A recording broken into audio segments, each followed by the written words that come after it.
Exodus chapter 1. These are the names of the sons of Israel who went to Egypt with Jacob, each with his family: Reuben, Simeon, Levi, and Judah; Issachar, Zebulun, and Benjamin; Dan, and Naphtali; Gad, and Asher.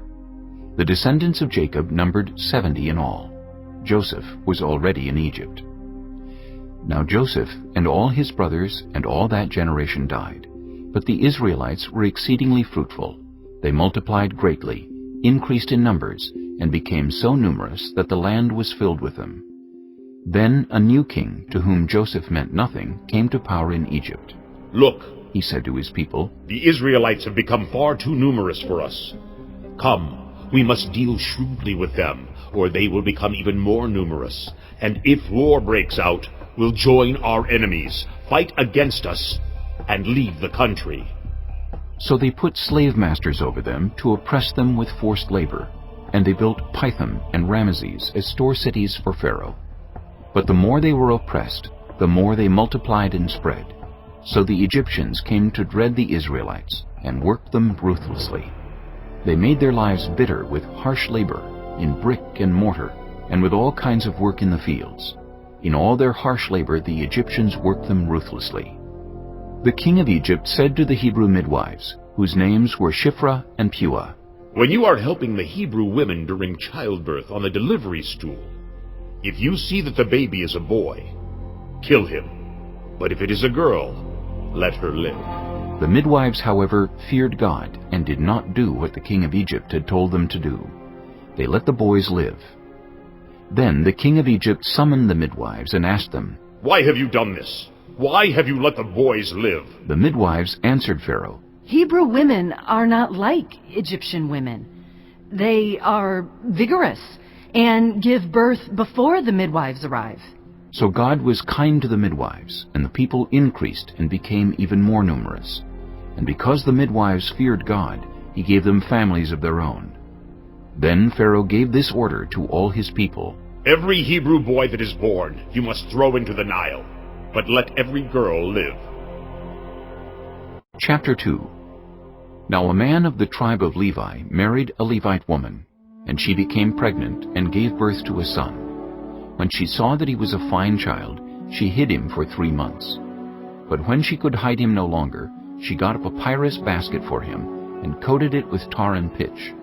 Then she placed the child in it and put it among the reeds along the bank of the Nile. His sister stood at a distance to see what would happen to him. Then Pharaoh's daughter went down to the Nile to bathe, and her attendants were walking along the river bank. She saw the basket among the reeds and sent her female slave to get it. She opened it and saw the baby. He was crying, and she felt sorry for him. "This is one of the Hebrew babies," she said.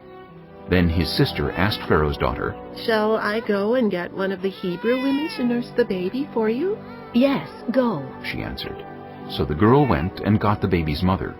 Pharaoh's daughter said to her, "Take this baby and nurse him for me, and I will pay you." So the woman took the baby and nursed him. When the child grew older, she took him to Pharaoh's daughter, and he became her son. She named him Moses, saying, "I drew him out of the water." One day, after Moses had grown up, he went out to where his own people were and watched them at their hard labor. He saw an Egyptian beating a Hebrew, one of his own people. Looking this way and that, and seeing no one, he killed the Egyptian and hid him in the sand. The next day he went out and saw 2 Hebrews fighting. He asked the one in the wrong, "Why are you hitting your fellow Hebrew?" The man said, Who made you ruler and judge over us? Are you thinking of killing me as you killed the Egyptian? Then Moses was afraid and thought, "What I did must have become known." When Pharaoh heard of this, he tried to kill Moses. But Moses fled from Pharaoh and went to live in Midian, where he sat down by a well. Now a priest of Midian had 7 daughters, and they came to draw water and fill the troughs to water their father's flock. Some shepherds came along and drove them away, but Moses got up and came to their rescue and watered their flock. When the girls returned to rule their father, he asked them, Why have you returned so early today? They answered, "An Egyptian rescued us from the shepherds. He even drew water for us and watered the flock." And where is he? Reuel asked his daughters. Why did you leave him? Invite him to have something to eat. Moses agreed to stay with the man, who gave his daughter Zipporah to Moses in marriage. Zipporah gave birth to a son, and Moses named him Gershom, saying, I have become a foreigner in a foreign land. During that long period, the king of Egypt died. The Israelites groaned in their slavery and cried out, and their cry for help because of their slavery went up to God. God heard their groaning, and he remembered his covenant with Abraham, with Isaac, and with Jacob. So God looked on the Israelites and was concerned about them. Chapter 3. Now Moses was tending the flock of Jethro, his father-in-law, the priest of Midian. And he led the flock to the far side of the wilderness, and came to Horeb, the mountain of God. There the angel of the Lord appeared to him in flames of fire from within a bush. Moses saw that though the bush was on fire, it did not burn up. So Moses thought, I will go over and see this strange sight, why the bush does not burn up. When the Lord saw that he had gone over to look, God called to him from within the bush, Moses, Moses. And Moses said, Here I am. Do not come any closer. God said, Take off your sandals, for the place where you are standing is holy ground. Then he said, I am the God of your father, the God of Abraham, the God of Isaac, and the God of Jacob. At this, Moses hid his face because he was afraid to look at God. The Lord said, I have indeed seen the misery of my people in Egypt. I have heard them crying out because of their slave drivers, and I am concerned about their suffering. So I have come down to rescue them from the hand of the Egyptians, and to bring them up out of that land into a good and spacious land, a land flowing with milk and honey, the home of the Canaanites, Hittites, Amorites, Perizzites, Hivites, and Jebusites. And now the cry of the Israelites has reached me, and I have seen the way the Egyptians are oppressing them. So now, go, I am sending you to Pharaoh, to bring my people, the Israelites, out of Egypt. But Moses said to God, Who am I that I should go to Pharaoh and bring the Israelites out of Egypt? And God said, I will be with you, and this will be the sign to you that it is I who have sent you. When you have brought the people out of Egypt, you will worship God on this mountain. Moses said to God, Suppose I go to the Israelites and say to them, The God of your fathers has sent me to you. And they ask me, What is his name? Then what shall I tell them? God said to Moses, I am who I am. This is what you are to say to the Israelites. I am has sent me to you. God also said to Moses, Say to the Israelites, The Lord, the God of your fathers, the God of Abraham, the God of Isaac, and the God of Jacob, has sent me to you. This is my name forever, the name you shall call me, from generation to generation. Go, assemble the elders of Israel, and say to them, The Lord, the God of your fathers, the God of Abraham, Isaac, and Jacob, appeared to me and said, I have watched over you, and have seen what has been done to you in Egypt. And I have promised to bring you up out of your misery in Egypt, into the land of the Canaanites, Hittites, Amorites, Perizzites, Hivites, and Jebusites, a land flowing with milk and honey. The elders of Israel will listen to you. Then you and the elders are to go to the king of Egypt and say to him, The Lord, the God of the Hebrews, has met with us. Let us take a 3-day journey into the wilderness to offer sacrifices to the Lord our God. But I know that the king of Egypt will not let you go unless a mighty hand compels him.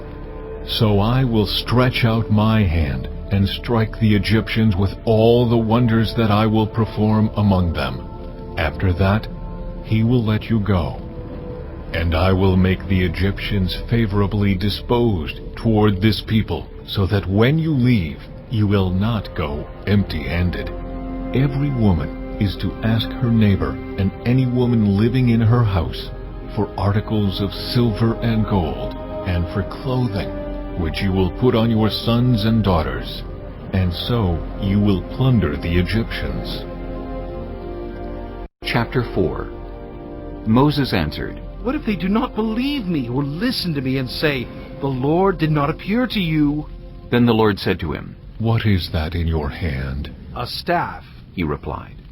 The Lord said, Throw it on the ground. Moses threw it on the ground, and it became a snake, and he ran from it.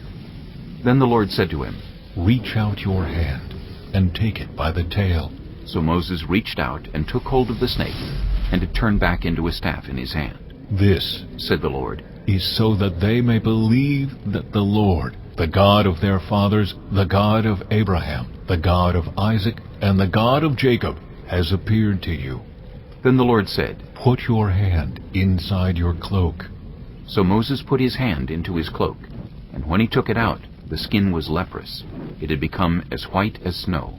Now put it back into your cloak. He said. So Moses put his hand back into his cloak, and when he took it out, it was restored, like the rest of his flesh.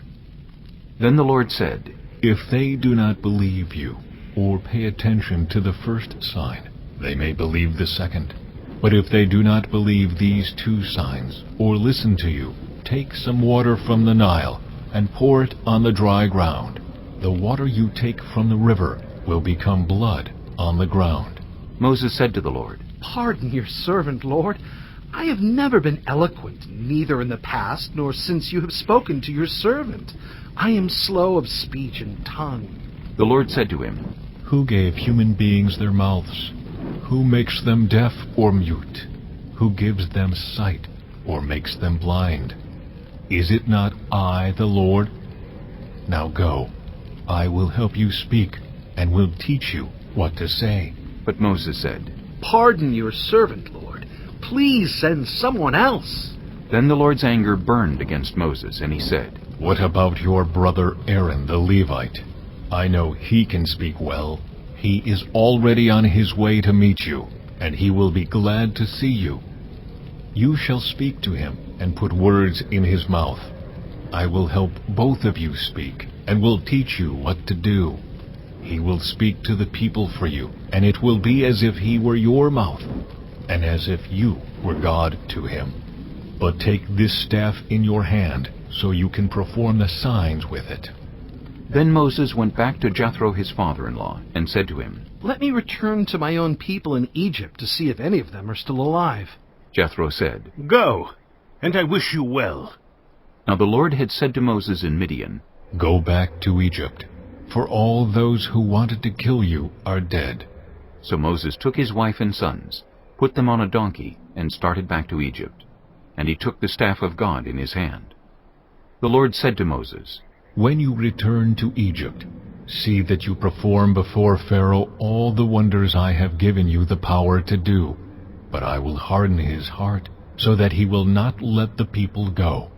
Then say to Pharaoh, This is what the Lord says. Israel is my firstborn son, and I told you, Let my son go, so he may worship me. But you refused to let him go, so I will kill your firstborn son. At a lodging place on the way, the Lord met Moses, and was about to kill him. But Zipporah took a flint knife, cut off her son's foreskin, and touched Moses' feet with it. Surely you are a bridegroom of blood to me, she said. So the Lord let him alone. At that time she said, Bridegroom of blood, referring to circumcision. The Lord said to Aaron, Go into the wilderness to meet Moses. So he met Moses at the mountain of God and kissed him. Then Moses told Aaron everything the Lord had sent him to say, and also about all the signs he had commanded him to perform. Moses and Aaron brought together all the elders of the Israelites, and Aaron told them everything the Lord had said to Moses. He also performed the signs before the people, and they believed. And when they heard that the Lord was concerned about them, and had seen their misery, they bowed down and worshipped. Chapter 5. Afterward, Moses and Aaron went to Pharaoh and said, This is what the Lord, the God of Israel, says. "Let my people go, so that they may hold a festival to me in the wilderness." Pharaoh said, Who is the Lord that I should obey him and let Israel go? I do not know the Lord, and I will not let Israel go. Then they said, "The God of the Hebrews has met with us. Now let us take a 3-day journey into the wilderness to offer sacrifices to the Lord our God, or he may strike us with plagues or with the sword." But the king of Egypt said, Moses and Aaron, why are you taking the people away from their labor? Get back to your work. Then Pharaoh said, Look, the people of the land are now numerous, and you are stopping them from working. That same day Pharaoh gave this order to the slave drivers and overseers in charge of the people. You are no longer to supply the people with straw for making bricks. Let them go and gather their own straw. But require them to make the same number of bricks as before. Don't reduce the quota. They are lazy. That is why they are crying out, Let us go and sacrifice to our God. Make the work harder for the people, so that they keep working and pay no attention to lies. Then the slave drivers and the overseers went out and said to the people, This is what Pharaoh says. I will not give you any more straw. Go and get your own straw wherever you can find it, but your work will not be reduced at all. So the people scattered all over Egypt to gather stubble to use for straw. The slave drivers kept pressing them, saying, Complete the work required of you for each day, just as when you had straw. And Pharaoh's slave drivers beat the Israelite overseers they had appointed, demanding, Why haven't you met your quota of bricks yesterday or today, as before? Then the Israelite overseers went and appealed to Pharaoh. Why have you treated your servants this way? Your servants are given no straw, yet we are told, Make bricks! Your servants are being beaten, but the fault is with your own people. Pharaoh said, Lazy, that's what you are, lazy. That is why you keep saying, Let us go and sacrifice to the Lord. Now get to work. You will not be given any straw, yet you must produce your full quota of bricks. The Israelite overseers realized they were in trouble when they were told, You are not to reduce the number of bricks required of you for each day. When they left Pharaoh, they found Moses and Aaron waiting to meet them, and they said, May the Lord look on you and judge you. You have made us obnoxious to Pharaoh and his officials, and have put a sword in their hand to kill us. Moses returned to the Lord and said, "Why, Lord, why have you brought trouble on this people? Is this why you sent me? Ever since I went to Pharaoh to speak in your name, he has brought trouble on this people, and you have not rescued your people at all." Chapter 6. Then the Lord said to Moses, Now you will see what I will do to Pharaoh. Because of my mighty hand, he will let them go. Because of my mighty hand, he will drive them out of his country. God also said to Moses, I am the Lord. I appeared to Abraham, to Isaac, and to Jacob as God Almighty. But by my name the Lord I did not make myself fully known to them. I also established my covenant with them, to give them the land of Canaan, where they resided as foreigners. Moreover, I have heard the groaning of the Israelites, whom the Egyptians are enslaving, and I have remembered my covenant. Therefore, say to the Israelites, I am the Lord, and I will bring you out from under the yoke of the Egyptians. I will free you from being slaves to them, and I will redeem you with an outstretched arm and with mighty acts of judgment. I will take you as my own people, and I will be your God. Then you will know that I am the Lord your God, who brought you out from under the yoke of the Egyptians. And I will bring you to the land I swore with uplifted hand to give to Abraham, to Isaac, and to Jacob. I will give it to you as a possession. I am the Lord.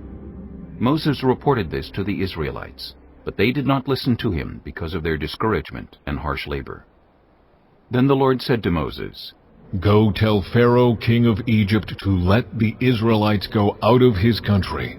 But Moses said to the Lord, If the Israelites will not listen to me, why would Pharaoh listen to me, since I speak with faltering lips? Now the Lord spoke to Moses and Aaron about the Israelites and Pharaoh, king of Egypt, and he commanded them to bring the Israelites out of Egypt. These were the heads of their families. The sons of Reuben, the firstborn son of Israel, were Hanok and Palu, Hezron and Carmi. These were the clans of Reuben. The sons of Simeon were Jemuel, Jamin, Ohad, Jachin, Zohar, and Shaul, the son of a Canaanite woman. These were the clans of Simeon. These were the names of the sons of Levi according to their records: Gershon, Kohath, and Merari. Levi lived 137 years. The sons of Gershon by clans were Libni and Shimei.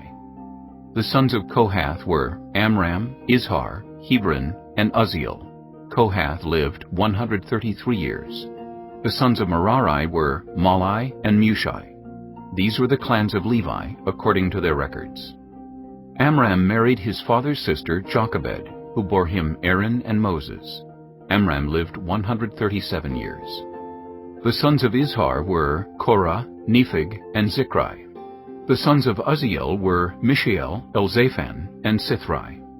Aaron married Elisheba, daughter of Amminadab and sister of Nahshon, and she bore him Nadab and Abihu, Eleazar, and Ithamar. The sons of Korah were Asher, Elkanah, and Abiasaph. These were the Korahite clans. Eleazar, son of Aaron, married one of the daughters of Putiel, and she bore him Phinehas. These were the heads of the Levite families, clan by clan. It was this Aaron and Moses to whom the Lord said, "Bring the Israelites out of Egypt by their divisions." They were the ones who spoke to Pharaoh, king of Egypt, about bringing the Israelites out of Egypt, this same Moses and Aaron. Now when the Lord spoke to Moses in Egypt, he said to him, "I am the Lord. Tell Pharaoh, king of Egypt, everything I tell you." But Moses said to the Lord, "Since I speak with faltering lips, why would Pharaoh listen to me?" Chapter 7. Then the Lord said to Moses, "See, I have made you like God to Pharaoh, and your brother Aaron will be your prophet. You are to say everything I command you, and your brother Aaron is to tell Pharaoh to let the Israelites go out of his country. But I will harden Pharaoh's heart, and though I multiply my signs and wonders in Egypt, he will not listen to you. Then I will lay my hand on Egypt, and with mighty acts of judgment I will bring out my divisions, my people, the Israelites. And the Egyptians will know that I am the Lord when I stretch out my hand against Egypt and bring the Israelites out of it." Moses and Aaron did just as the Lord commanded them. Moses was 80 years old, and Aaron 83, when they spoke to Pharaoh.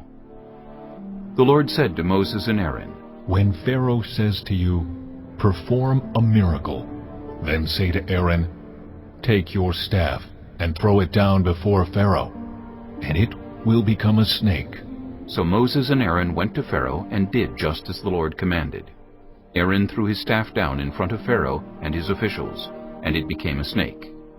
Pharaoh then summoned wise men and sorcerers, and the Egyptian magicians also did the same things by their secret arts. Each one threw down his staff, and it became a snake. But Aaron's staff swallowed up their staffs. Yet Pharaoh's heart became hard, and he would not listen to them, just as the Lord had said. Then the Lord said to Moses, "Pharaoh's heart is unyielding. He refuses to let the people go. Go to Pharaoh in the morning as he goes out to the river. Confront him on the bank of the Nile, and take in your hand the staff that was changed into a snake.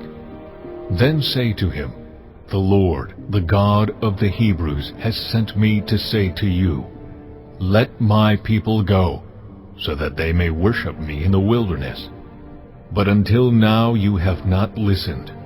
This is what the Lord says. By this you will know that I am the Lord.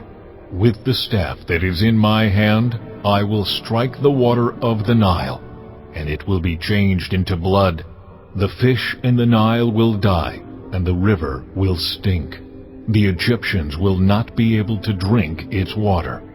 The Lord said to Moses, "Tell Aaron, take your staff and stretch out your hand over the waters of Egypt, over the streams and canals, over the ponds and all the reservoirs, and they will turn to blood. Blood will be everywhere in Egypt, even in vessels of wood and stone. Moses and Aaron did just as the Lord had commanded. He raised his staff in the presence of Pharaoh and his officials, and struck the water of the Nile, and all the water was changed into blood. The fish in the Nile died, and the river smelled so bad that the Egyptians could not drink its water. Blood was everywhere in Egypt. But the Egyptian magicians did the same things by their secret arts, and Pharaoh's heart became hard. He would not listen to Moses and Aaron, just as the Lord had said. Instead, he turned and went into his palace, and did not take even this to heart. And all the Egyptians dug along the Nile to get drinking water, because they could not drink the water of the river. 7 days passed after the Lord struck the Nile. Chapter 8. Then the Lord said to Moses, Go to Pharaoh and say to him, This is what the Lord says, Let my people go, so that they may worship me. If you refuse to let them go, I will send a plague of frogs on your whole country. The Nile will teem with frogs. They will come up into your palace, and your bedroom, and onto your bed, into the houses of your officials, and on your people, and into your ovens and kneading troughs. The frogs will come up on you and your people and all your officials. Then the Lord said to Moses, Tell Aaron, Stretch out your hand with your staff over the streams and canals and ponds, and make frogs come up on the land of Egypt. So Aaron stretched out his hand over the waters of Egypt, and the frogs came up and covered the land. But the magicians did the same things by their secret arts. They also made frogs come up on the land of Egypt. Pharaoh summoned Moses and Aaron and said, Pray to the Lord to take the frogs away from me and my people, and I will let your people go to offer sacrifices to the Lord. Moses said to Pharaoh, I leave to you the honor of setting the time for me to pray for you and your officials and your people, that you and your houses may be rid of the frogs, except for those that remain in the Nile. Tomorrow, Pharaoh said. Moses replied, It will be as you say, so that you may know there is no one like the Lord our God. The frogs will leave you and your houses, your officials and your people. They will remain only in the Nile. After Moses and Aaron left Pharaoh, Moses cried out to the Lord about the frogs he had brought on Pharaoh. And the Lord did what Moses asked. The frogs died in the houses, in the courtyards, and in the fields. They were piled into heaps, and the land reeked of them. But when Pharaoh saw that there was relief, he hardened his heart and would not listen to Moses and Aaron, just as the Lord had said. Then the Lord said to Moses, Tell Aaron, Stretch out your staff and strike the dust of the ground, and throughout the land of Egypt the dust will become gnats. They did this, and when Aaron stretched out his hand with the staff and struck the dust of the ground, gnats came on people and animals. All the dust throughout the land of Egypt became gnats. But when the magicians tried to produce gnats by their secret arts, they could not. Since the gnats were on people and animals everywhere, the magicians said to Pharaoh, This is the finger of God. But Pharaoh's heart was hard, and he would not listen, just as the Lord had said. Then the Lord said to Moses, Get up early in the morning, and confront Pharaoh as he goes to the river, and say to him, This is what the Lord says, Let my people go, so that they may worship me. If you do not let my people go, I will send swarms of flies on you and your officials, on your people and into your houses. The houses of the Egyptians will be full of flies, even the ground will be covered with them. But on that day I will deal differently with the land of Goshen, where my people live. No swarms of flies will be there, so that you will know that I, the Lord, am in this land. I will make a distinction between my people and your people. This sign will occur tomorrow. And the Lord did this. Dense swarms of flies poured into Pharaoh's palace and into the houses of his officials. Throughout Egypt the land was ruined by the flies. Then Pharaoh summoned Moses and Aaron and said, Go sacrifice to your God here in the land. But Moses said, That would not be right. The sacrifices we offer the Lord our God would be detestable to the Egyptians. And if we offer sacrifices that are detestable in their eyes, will they not stone us? We must take a 3-day journey into the wilderness. to offer sacrifices to the Lord our God, as he commands us." Pharaoh said, "I will let you go to offer sacrifices to the Lord your God in the wilderness, but you must not go very far. Now pray for me." Moses answered, "As soon as I leave you, I will pray to the Lord, and tomorrow the flies will leave Pharaoh and his officials and his people. Only let Pharaoh be sure that he does not act deceitfully again by not letting the people go to offer sacrifices to the Lord." Then Moses left Pharaoh and prayed to the Lord, and the Lord did what Moses asked. The flies left Pharaoh and his officials and his people. Not a fly remained.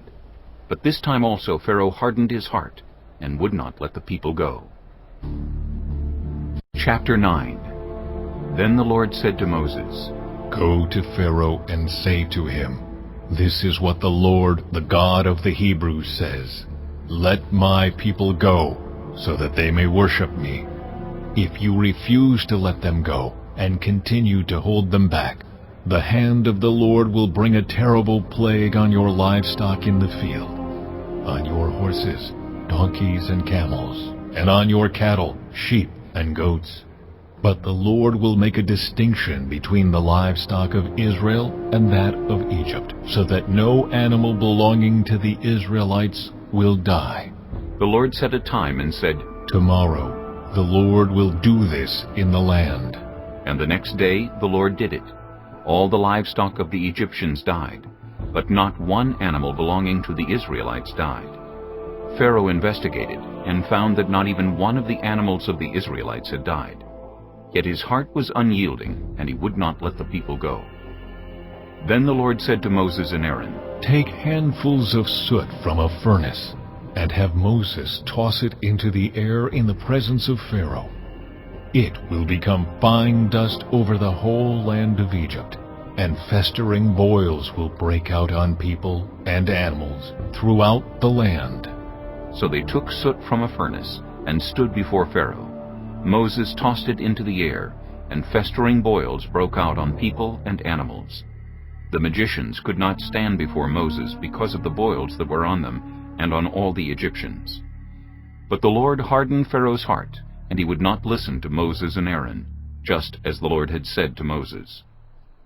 Then the Lord said to Moses, "Get up early in the morning, confront Pharaoh, and say to him, 'This is what the Lord, the God of the Hebrews, says. Let my people go, so that they may worship me. Or this time I will send the full force of my plagues against you, and against your officials and your people, so you may know that there is no one like me in all the earth. For by now I could have stretched out my hand and struck you and your people with a plague that would have wiped you off the earth. But I have raised you up for this very purpose, that I might show you my power, and that my name might be proclaimed in all the earth. You still set yourself against my people and will not let them go. Therefore, at this time tomorrow, I will send the worst hailstorm that has ever fallen on Egypt, from the day it was founded till now. Give an order now to bring your livestock and everything you have in the field to a place of shelter, because the hail will fall on every person and animal that has not been brought in and is still out in the field, and they will die." Those officials of Pharaoh who feared the word of the Lord hurried to bring their slaves and their livestock inside. But those who ignored the word of the Lord left their slaves and livestock in the field. Then the Lord said to Moses, "Stretch out your hand toward the sky, so that hail will fall all over Egypt, on people and animals, and on everything growing in the fields of Egypt." When Moses stretched out his staff toward the sky, the Lord sent thunder and hail, and lightning flashed down to the ground. So the Lord rained hail on the land of Egypt. Hail fell, and lightning flashed back and forth. It was the worst storm in all the land of Egypt since it had become a nation.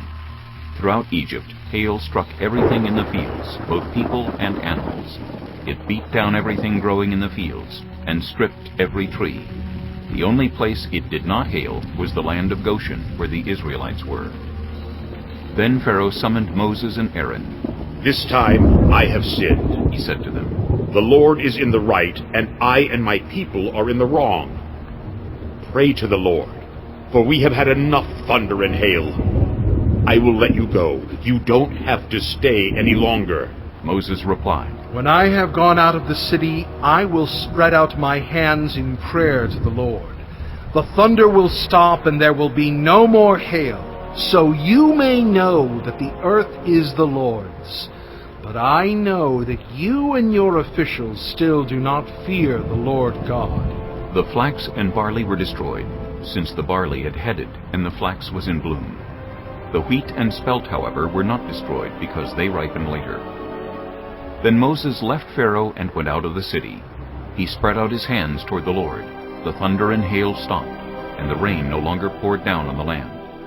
When Pharaoh saw that the rain and hail and thunder had stopped, he sinned again.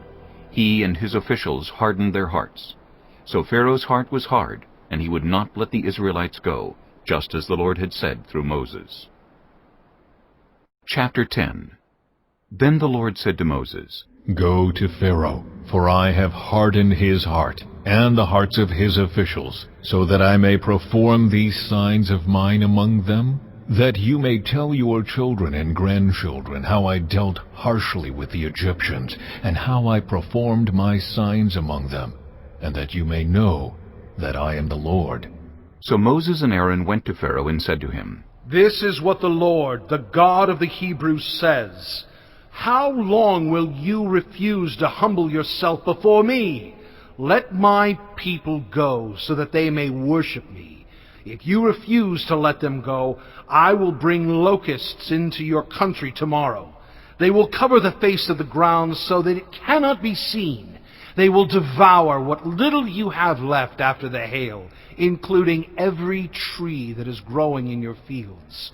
They will fill your houses and those of all your officials and all the Egyptians, something neither your parents nor your ancestors have ever seen from the day they settled in this land till now. Then Moses turned and left Pharaoh. Pharaoh's officials said to him, How long will this man be a snare to us? Let the people go, so that they may worship the Lord their God. Do you not yet realize that Egypt is ruined? Then Moses and Aaron were brought back to Pharaoh. "Go worship the Lord your God," he said. "but tell me who will be going." Moses answered, We will go with our young and our old, with our sons and our daughters, and with our flocks and herds, because we are to celebrate a festival to the Lord. Pharaoh said, "The Lord be with you, if I let you go, along with your women and children. Clearly you are bent on evil.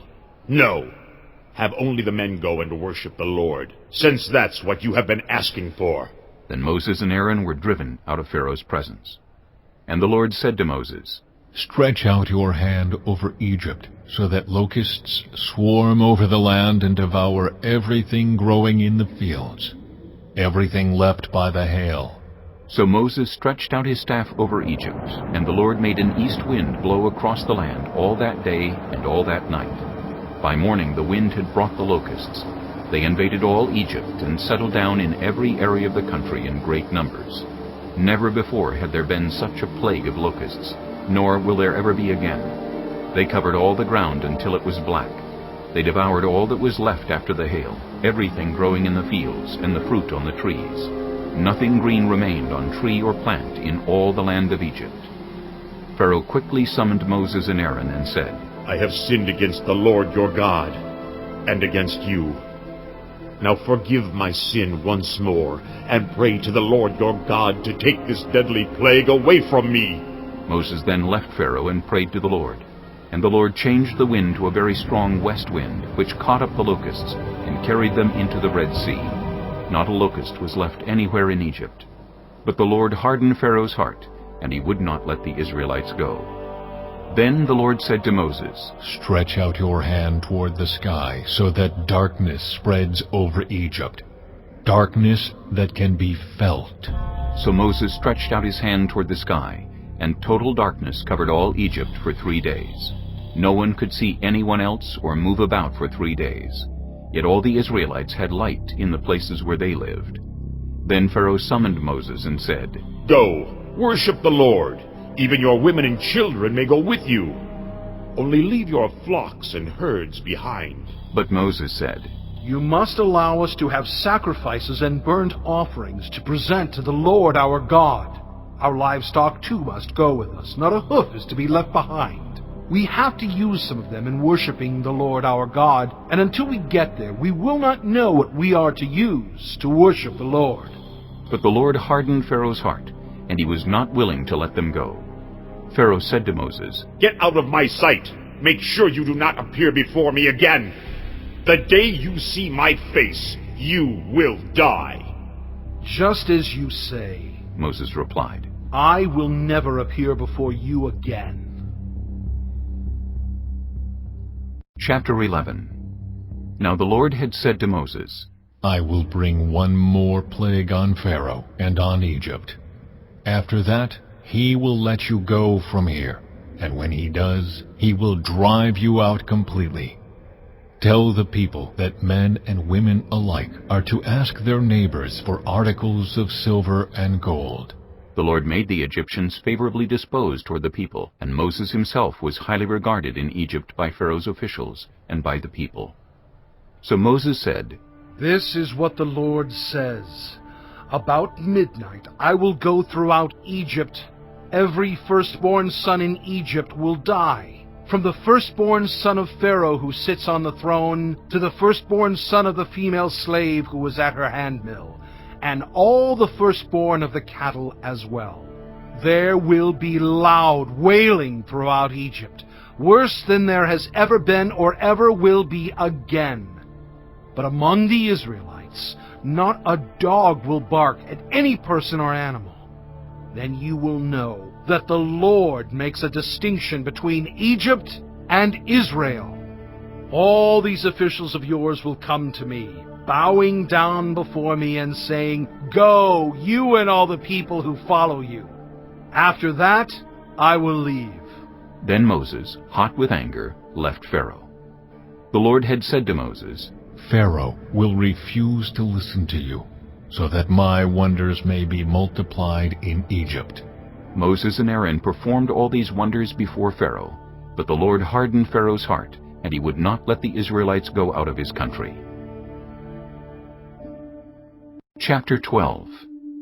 The Lord said to Moses and Aaron in Egypt, This month is to be for you the first month of your year. Tell the whole community of Israel that on the 10th day of this month each man is to take a lamb for his family, one for each household. If any household is too small for a whole lamb, they must share one with their nearest neighbor, having taken into account the number of people there are. You are to determine the amount of lamb needed in accordance with what each person will eat. The animals you choose must be year-old males without defect, and you may take them from the sheep or the goats. Take care of them until the 14th day of the month, when all the members of the community of Israel must slaughter them at twilight. Then they are to take some of the blood and put it on the sides and tops of the door frames of the houses where they eat the lambs. That same night they are to eat the meat roasted over the fire, along with bitter herbs and bread made without yeast. Do not eat the meat raw or boiled in water, but roasted over a fire, with the head, legs, and internal organs. Do not leave any of it till morning. If some is left till morning, you must burn it. This is how you are to eat it, with your cloak tucked into your belt, your sandals on your feet, and your staff in your hand. Eat it in haste. It is the Lord's Passover. On that same night I will pass through Egypt and strike down every firstborn of both people and animals, and I will bring judgment on all the gods of Egypt. I am the Lord. The blood will be a sign for you on the houses where you are, and when I see the blood, I will pass over you. No destructive plague will touch you when I strike Egypt. This is a day you are to commemorate. For the generations to come, you shall celebrate it as a festival to the Lord, a lasting ordinance. For 7 days you are to eat bread made without yeast. On the first day remove the yeast from your houses, for whoever eats anything with yeast in it from the first day through the 7th must be cut off from Israel. On the first day hold a sacred assembly, and another one on the 7th day. Do no work at all on these days, except to prepare food for everyone to eat. That is all you may do. Celebrate the festival of unleavened bread, because it was on this very day that I brought your divisions out of Egypt. Celebrate this day as a lasting ordinance for the generations to come. In the first month you are to eat bread made without yeast, from the evening of the 14th day until the evening of the 21st day. For 7 days no yeast is to be found in your houses, and anyone, whether foreigner or native-born, who eats anything with yeast in it must be cut off from the community of Israel. Eat nothing made with yeast.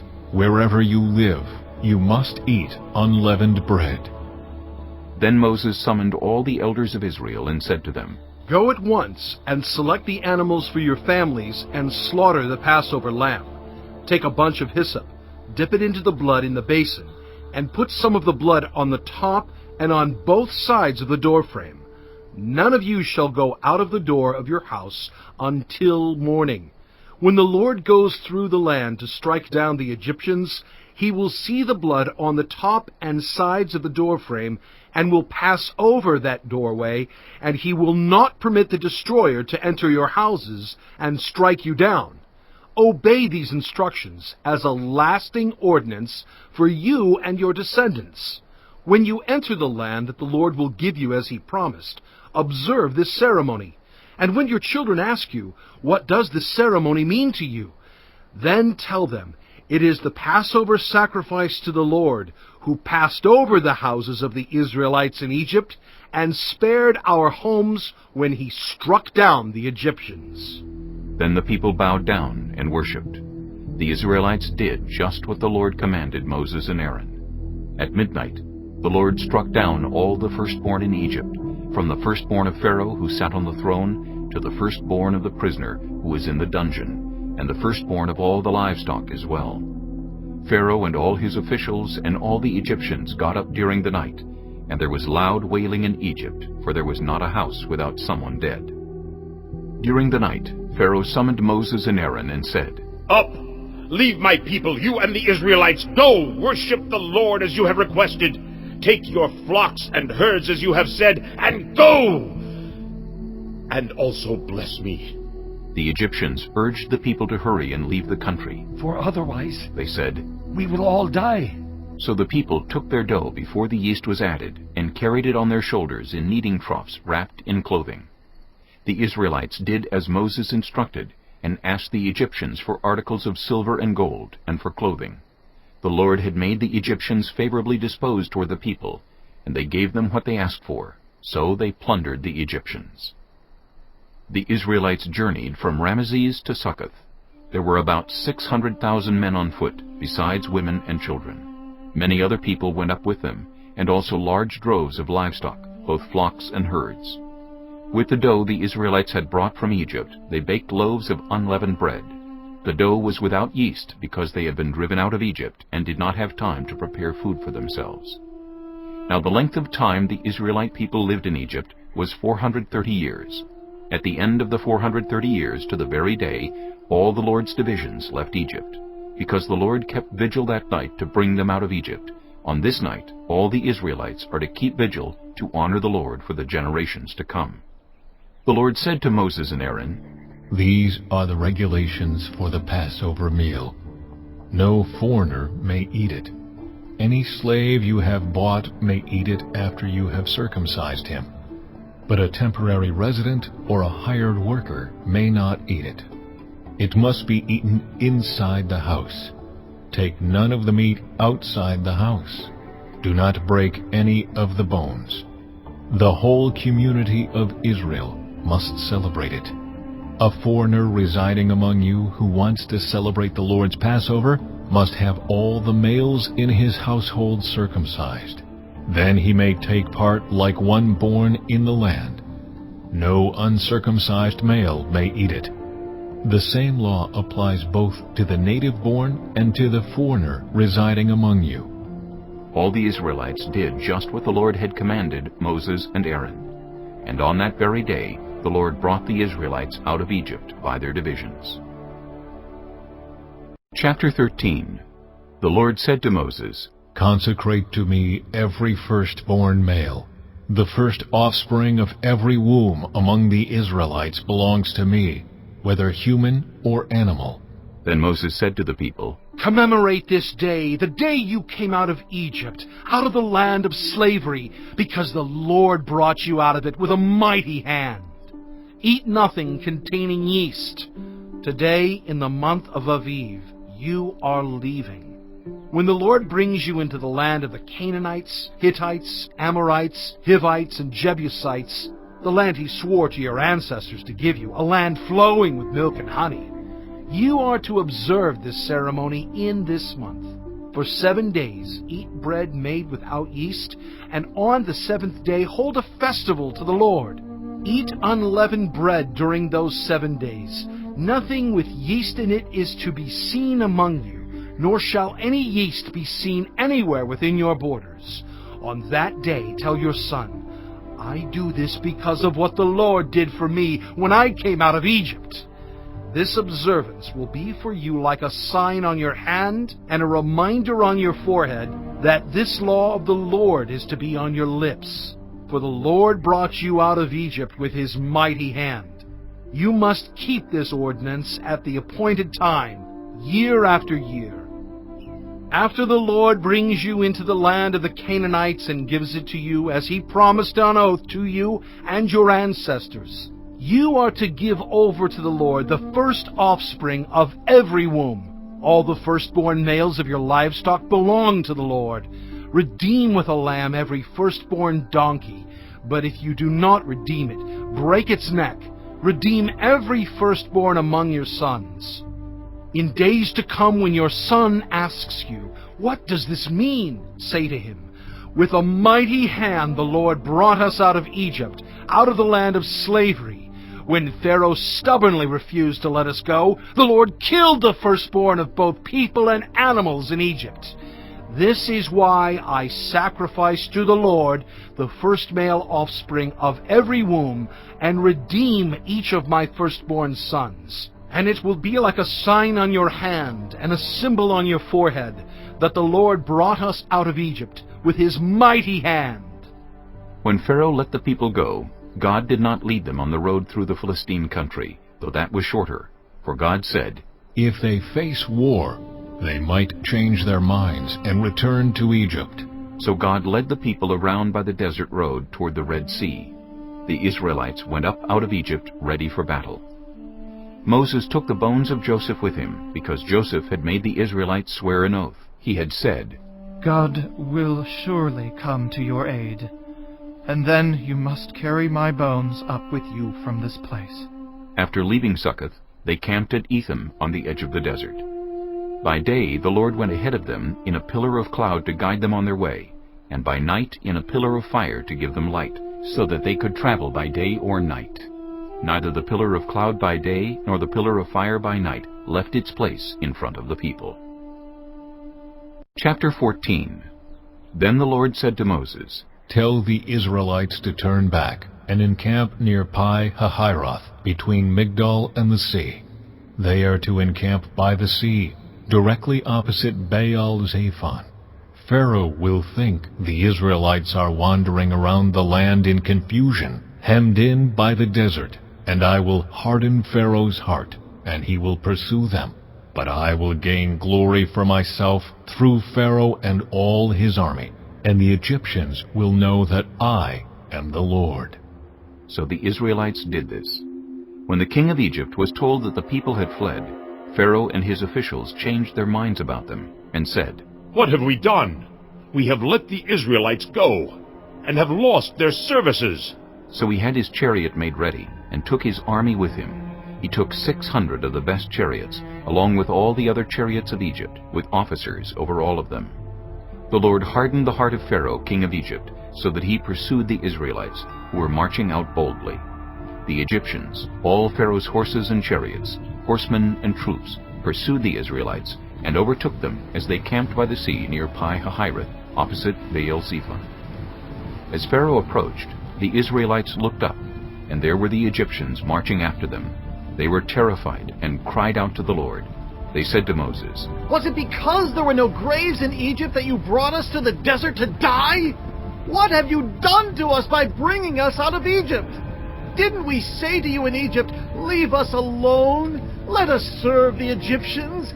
It would have been better for us to serve the Egyptians than to die in the desert." Moses answered the people, "Do not be afraid. Stand firm, and you will see the deliverance the Lord will bring you today. The Egyptians you see today, you will never see again. The Lord will fight for you. You need only to be still." Then the Lord said to Moses, Why are you crying out to me? Tell the Israelites to move on. Raise your staff and stretch out your hand over the sea to divide the water, so that the Israelites can go through the sea on dry ground.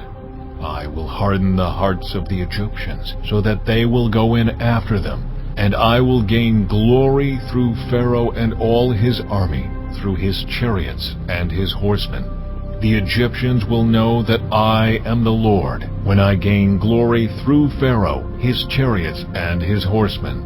Then the angel of God, who had been traveling in front of Israel's army, withdrew and went behind them.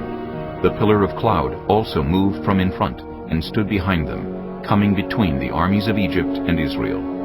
Throughout the night, the cloud brought darkness to the one side and light to the other side, so neither went near the other all night long. Then Moses stretched out his hand over the sea, and all that night the Lord drove the sea back with a strong east wind, and turned it into dry land. The waters were divided, and the Israelites went through the sea on dry ground, with a wall of water on their right and on their left. The Egyptians pursued them, and all Pharaoh's horses and chariots and horsemen followed them into the sea.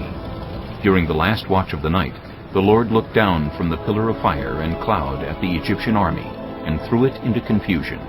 He jammed the wheels of their chariots so that they had difficulty driving. And the Egyptians said, "Let's get away from the Israelites! The Lord is fighting for them against Egypt!" Then the Lord said to Moses, Stretch out your hand over the sea, so that the waters may flow back over the Egyptians, and their chariots and horsemen. Moses stretched out his hand over the sea, and at daybreak the sea went back to its place. The Egyptians were fleeing toward it, and the Lord swept them into the sea. The water flowed back and covered the chariots and horsemen, the entire army of Pharaoh that had followed the Israelites into the sea. Not one of them survived. But the Israelites went through the sea on dry ground, with a wall of water on their right and on their left. That day the Lord saved Israel from the hands of the Egyptians, and Israel saw the Egyptians lying dead on the shore. And when the Israelites saw the mighty hand of the Lord displayed against the Egyptians, the people feared the Lord, and put their trust in him and in Moses his servant. Chapter 15. Then Moses and the Israelites sang this song to the Lord. I will sing to the Lord, for he is highly exalted. Both horse and driver he has hurled into the sea. The Lord is my strength and my defense. He has become my salvation. He is my God, and I will praise him, my father's God, and I will exalt him. The Lord is a warrior. The Lord is his name. Pharaoh's chariots and his army he has hurled into the sea. The best of Pharaoh's officers are drowned in the Red Sea. The deep waters have covered them. They sank to the depths like a stone.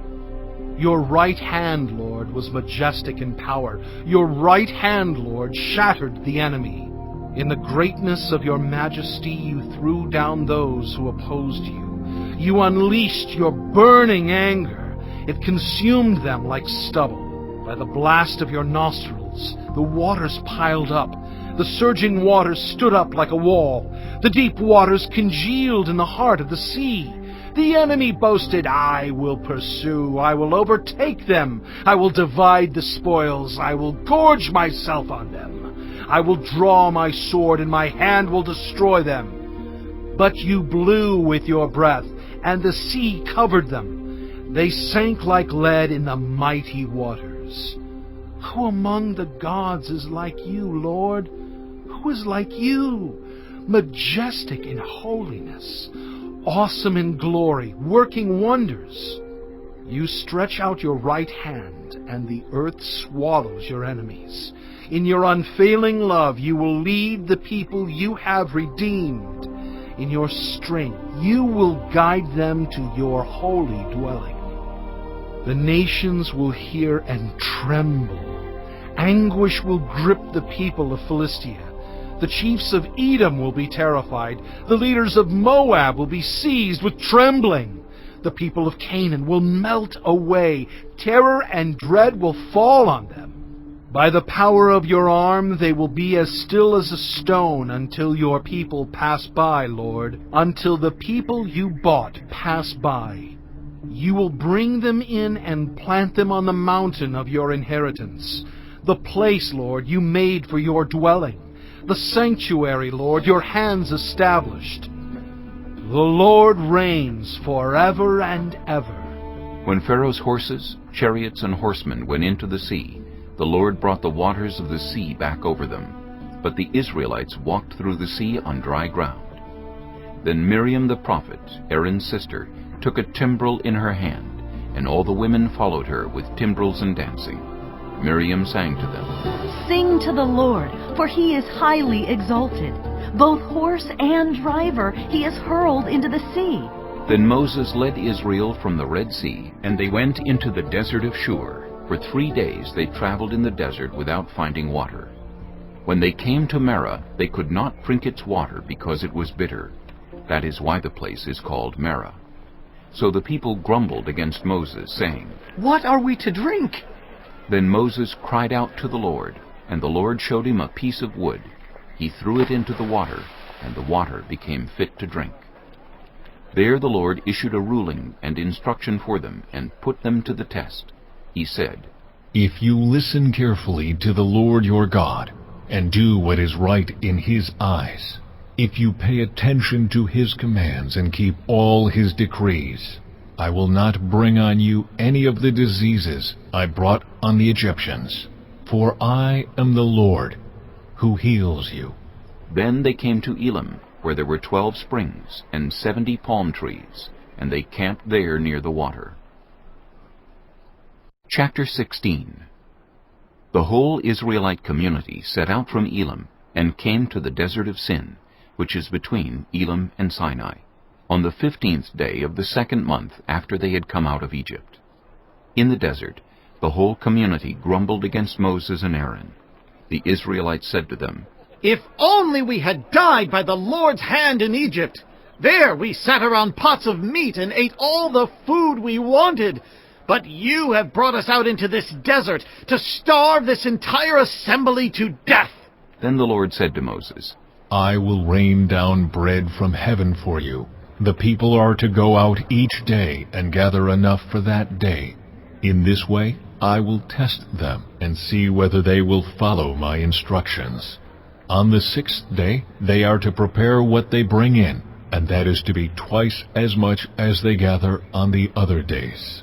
So Moses and Aaron said to all the Israelites, In the evening you will know that it was the Lord who brought you out of Egypt, and in the morning you will see the glory of the Lord, because he has heard your grumbling against him. Who are we that you should grumble against us? Moses also said, You will know that it was the Lord when he gives you meat to eat in the evening, and all the bread you want in the morning, because he has heard your grumbling against him. Who are we? You are not grumbling against us, but against the Lord. Then Moses told Aaron, Say to the entire Israelite community, Come before the Lord, for he has heard your grumbling. While Aaron was speaking to the whole Israelite community, they looked toward the desert, and there was the glory of the Lord appearing in the cloud. The Lord said to Moses, I have heard the grumbling of the Israelites. Tell them, at twilight you will eat meat, and in the morning you will be filled with bread. Then you will know that I am the Lord your God. That evening quail came and covered the camp, and in the morning there was a layer of dew around the camp. When the dew was gone, thin flakes like frost on the ground appeared on the desert floor. When the Israelites saw it, they said to each other, "What is it?" For they did not know what it was. Moses said to them, "It is the bread the Lord has given you to eat. This is what the Lord has commanded. Everyone is to gather as much as they need. Take an omer for each person you have in your tent." The Israelites did as they were told. Some gathered much, some little. And when they measured it by the omer, the one who gathered much did not have too much, and the one who gathered little did not have too little. Everyone had gathered just as much as they needed. Then Moses said to them, "No one is to keep any of it until morning." However, some of them paid no attention to Moses. They kept part of it until morning, but it was full of maggots and began to smell. So Moses was angry with them. Each morning everyone gathered as much as they needed, and when the sun grew hot, it melted away. On the 6th day they gathered twice as much, 2 omers for each person. And the leaders of the community came and reported this to Moses. He said to them, "This is what the Lord commanded. Tomorrow is to be a day of Sabbath rest, a holy Sabbath to the Lord. So bake what you want to bake, and boil what you want to boil. Save whatever is left, and keep it until morning."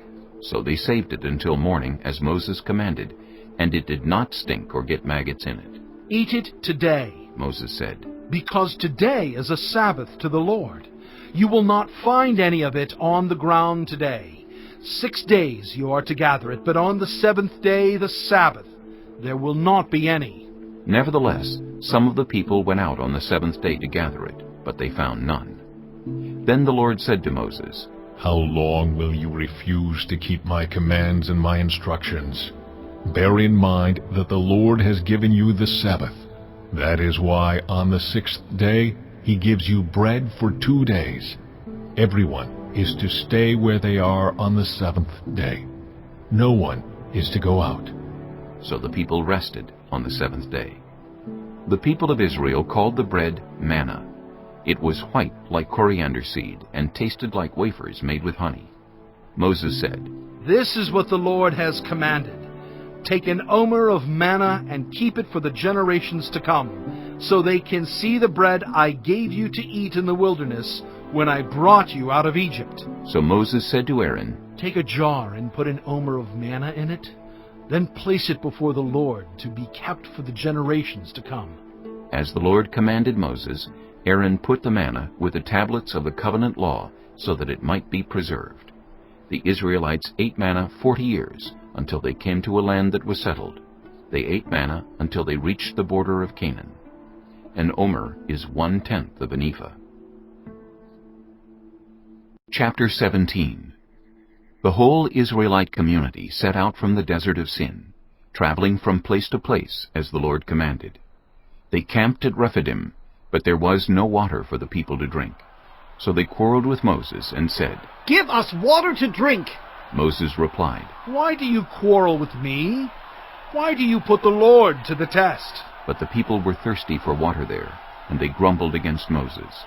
They said, "Why did you bring us up out of Egypt to make us and our children and livestock die of thirst?" Then Moses cried out to the Lord, "What am I to do with these people? They are almost ready to stone me." The Lord answered Moses, Go out in front of the people. Take with you some of the elders of Israel, and take in your hand the staff with which you struck the Nile, and go. I will stand there before you by the rock at Horeb. Strike the rock, and water will come out of it for the people to drink." So Moses did this in the sight of the elders of Israel. And he called the place Massah and Meribah, because the Israelites quarreled, and because they tested the Lord, saying, "Is the Lord among us or not?" The Amalekites came and attacked the Israelites at Rephidim. Moses said to Joshua, "Choose some of our men and go out to fight the Amalekites. Tomorrow I will stand on top of the hill with the staff of God in my hands." So Joshua fought the Amalekites as Moses had ordered, and Moses, Aaron, and Hur went to the top of the hill. As long as Moses held up his hands, the Israelites were winning, but whenever he lowered his hands, the Amalekites were winning. When Moses' hands grew tired, they took a stone and put it under him, and he sat on it. Aaron and Hur held his hands up, one on one side, one on the other, so that his hands remained steady till sunset. So Joshua overcame the Amalekite army with the sword. Then the Lord said to Moses, "Write this on a scroll as something to be remembered, and make sure that Joshua hears it, because I will completely blot out the name of Amalek from under heaven." Moses built an altar and called it, "The Lord is my banner." He said, Because hands were lifted up against the throne of the Lord will be at war against the Amalekites from generation to generation. Chapter 18. Now Jethro, the priest of Midian and father-in-law of Moses, heard of everything God had done for Moses and for his people Israel, and how the Lord had brought Israel out of Egypt. After Moses had sent away his wife Zipporah, his father-in-law Jethro received her and her 2 sons. One son was named Gershom, for Moses said, I have become a foreigner in a foreign land. And the other was named Eleazar, for he said, My father's God was my helper. He saved me from the sword of Pharaoh. Jethro, Moses' father-in-law, together with Moses' sons and wife, came to him in the wilderness, where he was camped near the mountain of God. Jethro had sent word to him, I, your father-in-law Jethro, am coming to you with your wife and her 2 sons. So Moses went out to meet his father-in-law, and bowed down and kissed him. They greeted each other, and then went into the tent. Moses told his father-in-law about everything the Lord had done to Pharaoh and the Egyptians for Israel's sake, and about all the hardships they had met along the way, and how the Lord had saved them. Jethro was delighted to hear about all the good things the Lord had done for Israel in rescuing them from the hand of the Egyptians. He said, Praise be to the Lord, who rescued you from the hand of the Egyptians and of Pharaoh, and who rescued the people from the hand of the Egyptians. Now I know that the Lord is greater than all other gods, for he did this to those who had treated Israel arrogantly. Then Jethro, Moses' father-in-law, brought a burnt offering and other sacrifices to God, and Aaron came with all the elders of Israel to eat a meal with Moses' father-in-law in the presence of God. The next day Moses took his seat to serve as judge for the people, and they stood around him from morning till evening. When his father-in-law saw all that Moses was doing for the people, he said, What is this you are doing for the people? Why do you alone sit as judge, while all these people stand around you from morning till evening? Moses answered him, Because the people come to me to seek God's will. Whenever they have a dispute, it is brought to me, and I decide between the parties and inform them of God's decrees and instructions. Moses' father-in-law replied, What you are doing is not good. You and these people who come to you will only wear yourselves out. The work is too heavy for you. You cannot handle it alone. Listen now to me, and I will give you some advice, and may God be with you. You must be the people's representative before God and bring their disputes to him. Teach them his decrees and instructions and show them the way they are to live and how they are to behave. But select capable men from all the people, men who fear God, trustworthy men who hate dishonest gain, and appoint them as officials over thousands, hundreds, 50s, and 10s. Have them serve as judges for the people at all times, but have them bring every difficult case to you. The simple cases they can decide themselves. That will make your load lighter because they will share it with you.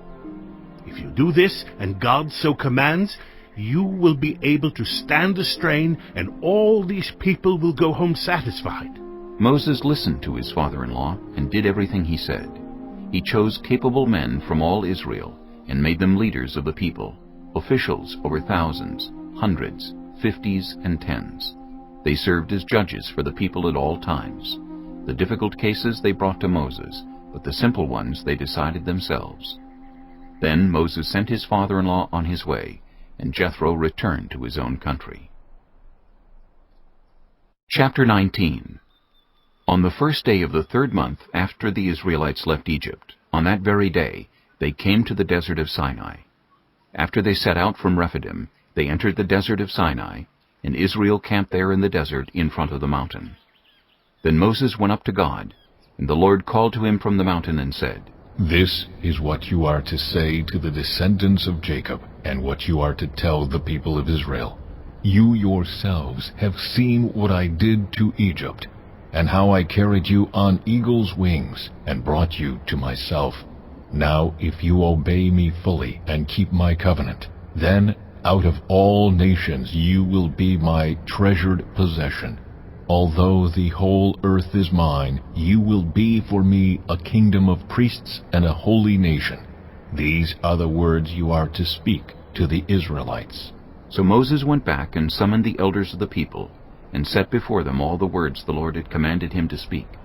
The people all responded together, We will do everything the Lord has said. So Moses brought their answer back to the Lord.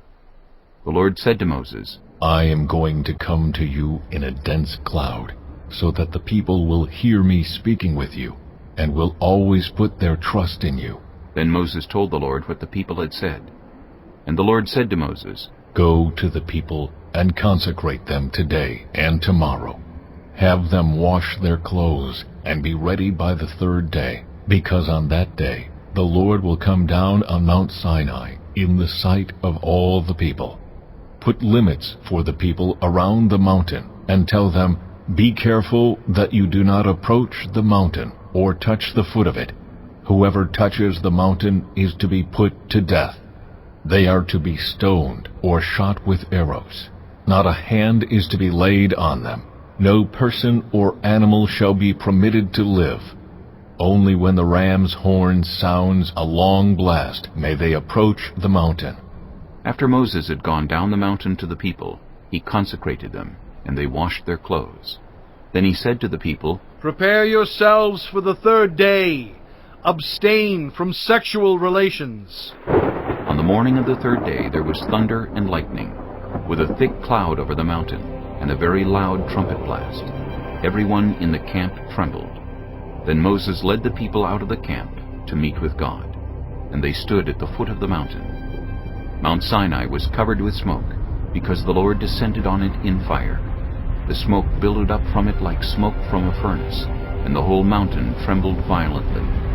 As the sound of the trumpet grew louder and louder, Moses spoke, and the voice of God answered him. The Lord descended to the top of Mount Sinai, and called Moses to the top of the mountain. So Moses went up, and the Lord said to him, Go down and warn the people, so they do not force their way through to see the Lord, and many of them perish. Even the priests who approach the Lord must consecrate themselves, or the Lord will break out against them. Moses said to the Lord, The people cannot come up Mount Sinai, because you yourself warned us. Put limits around the mountain and set it apart as holy. The Lord replied, Go down and bring Aaron up with you.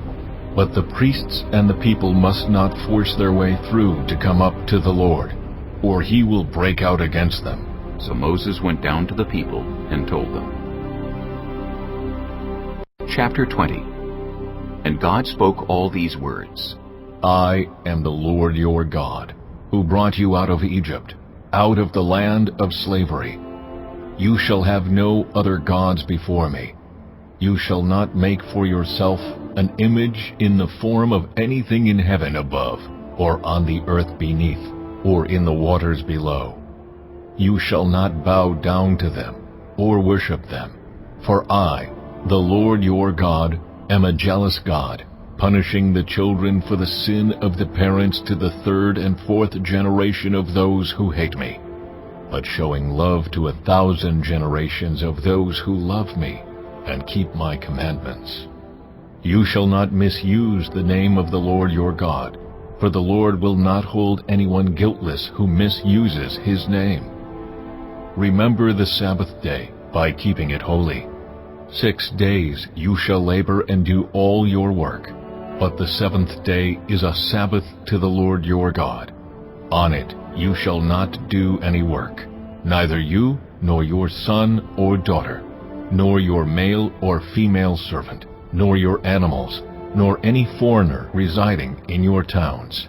For in 6 days the Lord made the heavens and the earth, the sea, and all that is in them. But he rested on the 7th day. Therefore the Lord blessed the Sabbath day and made it holy. Honor your father and your mother, so that you may live long in the land the Lord your God is giving you. You shall not murder. You shall not commit adultery. You shall not steal. You shall not give false testimony against your neighbor. You shall not covet your neighbor's house. You shall not covet your neighbor's wife, or his male or female servant, his ox or donkey, or anything that belongs to your neighbor. When the people saw the thunder and lightning, and heard the trumpet, and saw the mountain in smoke, they trembled with fear. They stayed at a distance, and said to Moses, "Speak to us yourself, and we will listen. But do not have God speak to us, or we will die." Moses said to the people, "Do not be afraid. God has come to test you, so that the fear of God will be with you to keep you from sinning." The people remained at a distance, while Moses approached the thick darkness where God was. Then the Lord said to Moses, Tell the Israelites this: You have seen for yourselves that I have spoken to you from heaven. Do not make any gods to be alongside me. Do not make for yourselves gods of silver or gods of gold. Make an altar of earth for me, and sacrifice on it your burnt offerings and fellowship offerings, your sheep and goats and your cattle. Wherever I cause my name to be honored, I will come to you and bless you. If you make an altar of stones for me, do not build it with dressed stones, for you will defile it if you use a tool on it. And do not go up to my altar on steps, or your private parts may be exposed. Chapter 21. These are the laws you are to set before them. If you buy a Hebrew servant, he is to serve you for 6 years, but in the 7th year he shall go free, without paying anything. If he comes alone, he is to go free alone, but if he has a wife when he comes, she is to go with him. If his master gives him a wife, and she bears him sons or daughters, the woman and her children shall belong to her master, and only the man shall go free. But if the servant declares, I love my master and my wife and children, and do not want to go free, then his master must take him before the judges. He shall take him to the door or the doorpost, and pierce his ear with an awl. Then he will be his servant for life. If a man sells his daughter as a servant, she is not to go free as male servants do. If she does not please the master who has selected her for himself, he must let her be redeemed. He has no right to sell her to foreigners, because he has broken faith with her. If he selects her for his son, he must grant her the rights of a daughter. If he marries another woman, he must not deprive the first one of her food, clothing, and marital rights. If he does not provide her with these 3 things, she is to go free, without any payment of money. Anyone who strikes a person with a fatal blow is to be put to death. However, if it is not done intentionally, but God lets it happen, they are to flee to a place I will designate. But if anyone schemes and kills someone deliberately, that person is to be taken from my altar and put to death. Anyone who attacks their father or mother is to be put to death. Anyone who kidnaps someone is to be put to death, whether the victim has been sold or is still in the kidnapper's possession. Anyone who curses their father or mother is to be put to death. If people quarrel and one person hits another with a stone or with their fist, and the victim does not die, but is confined to bed, the one who struck the blow will not be held liable if the other can get up and walk around outside with a staff. However, the guilty party must pay the injured person for any loss of time and see that the victim is completely healed. Anyone who beats their male or female slave with a rod must be punished if the slave dies as a direct result. But they are not to be punished if the slave recovers after a day or 2, since the slave is their property. If people are fighting and hit a pregnant woman and she gives birth prematurely, but there is no serious injury, the offender must be fined whatever the woman's husband demands and the court allows. But if there is serious injury, you are to take life for life, eye for eye, tooth for tooth, hand for hand, foot for foot, burn for burn, wound for wound, bruise for bruise. An owner who hits a male or female slave in the eye and destroys it must let the slave go free to compensate for the eye. And an owner who knocks out the tooth of a male or female slave must let the slave go free to compensate for the tooth. If a bull gores a man or woman to death, the bull is to be stoned to death, and its meat must not be eaten, but the owner of the bull will not be held responsible.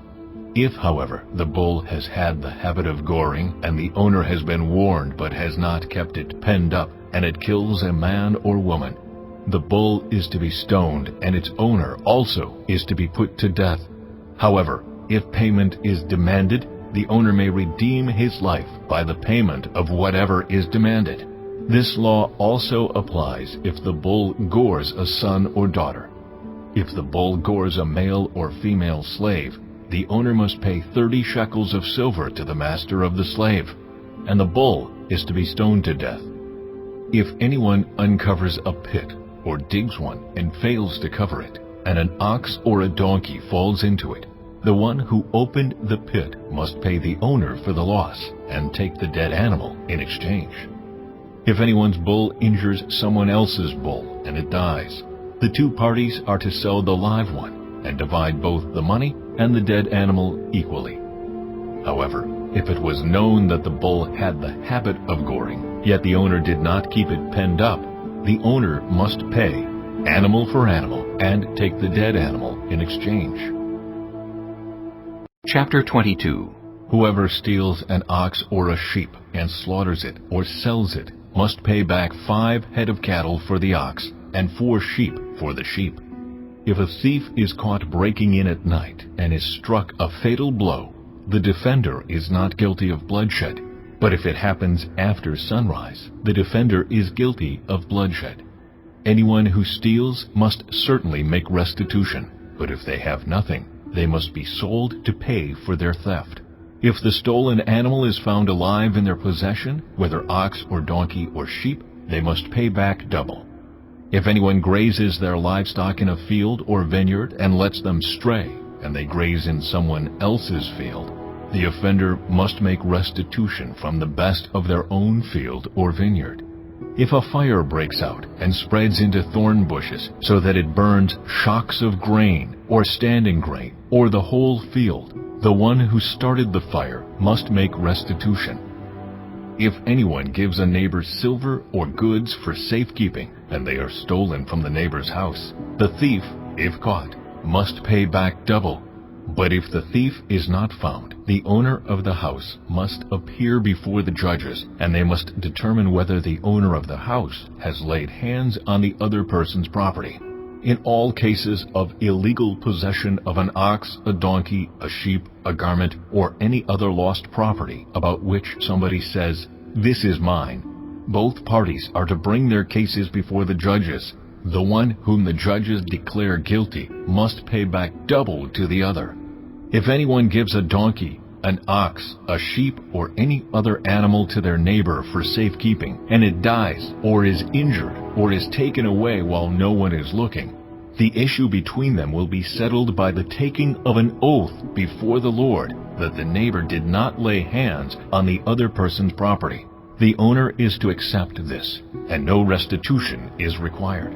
But if the animal was stolen from the neighbor, restitution must be made to the owner. If it was torn to pieces by a wild animal, the neighbor shall bring in the remains as evidence and shall not be required to pay for the torn animal.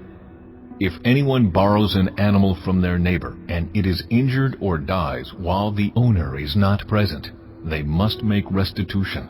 But if the owner is with the animal, the borrower will not have to pay. If the animal was hired, the money paid for the hire covers the loss. If a man seduces a virgin who is not pledged to be married and sleeps with her, he must pay the bride price, and she shall be his wife. If her father absolutely refuses to give her to him, he must still pay the bride price for virgins. Do not allow a sorceress to live. Anyone who has sexual relations with an animal is to be put to death. Whoever sacrifices to any god other than the Lord must be destroyed. Do not mistreat or oppress a foreigner, for you were foreigners in Egypt. Do not take advantage of the widow or the fatherless. If you do and they cry out to me, I will certainly hear their cry. My anger will be aroused and I will kill you with the sword. Your wives will become widows and your children fatherless. If you lend money to one of my people among you who is needy, do not treat it like a business deal. Charge no interest. If you take your neighbor's cloak as a pledge, return it by sunset, because that cloak is the only covering your neighbor has. What else can they sleep in? When they cry out to me, I will hear, for I am compassionate. Do not blaspheme God or curse the ruler of your people. Do not hold back offerings from your granaries or your vats. You must give me the firstborn of your sons. Do the same with your cattle and your sheep. Let them stay with their mothers for 7 days, but give them to me on the 8th day. You are to be my holy people, so do not eat the meat of an animal torn by wild beasts. Throw it to the dogs. Chapter 23. Do not spread false reports. Do not help a guilty person by being a malicious witness. Do not follow the crowd in doing wrong. When you give testimony in a lawsuit, do not pervert justice by siding with the crowd, and do not show favoritism to a poor person in a lawsuit. If you come across your enemy's ox or donkey wandering off, be sure to return it. If you see the donkey of someone who hates you fallen down under its load, do not leave it there. Be sure you help them with it. Do not deny justice to your poor people in their lawsuits. Have nothing to do with a false charge, and do not put an innocent or honest person to death, for I will not acquit the guilty. Do not accept a bribe, for a bribe blinds those who see and twists the words of the innocent. Do not oppress a foreigner. You yourselves know how it feels to be foreigners, because you were foreigners in Egypt. For 6 years you are to sow your fields and harvest the crops. But during the 7th year let the land lie unplowed and unused. Then the poor among your people may get food from it, and the wild animals may eat what is left. Do the same with your vineyard and your olive grove. 6 days do your work, but on the 7th day do not work, so that your ox and your donkey may rest, and so that the slave born in your household and the foreigner living among you may be refreshed.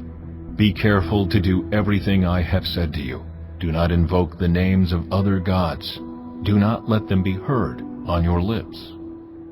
3 times a year you are to celebrate a festival to me. Celebrate the festival of unleavened bread. For 7 days eat bread made without yeast, as I commanded you. Do this at the appointed time in the month of Aviv, for in that month you came out of Egypt. No one is to appear before me empty-handed.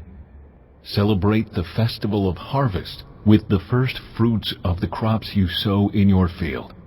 Celebrate the festival of ingathering at the end of the year, when you gather in your crops from the field.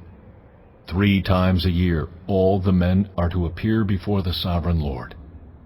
Do not offer the blood of a sacrifice to me along with anything containing yeast. The fat of my festival offerings must not be kept until morning.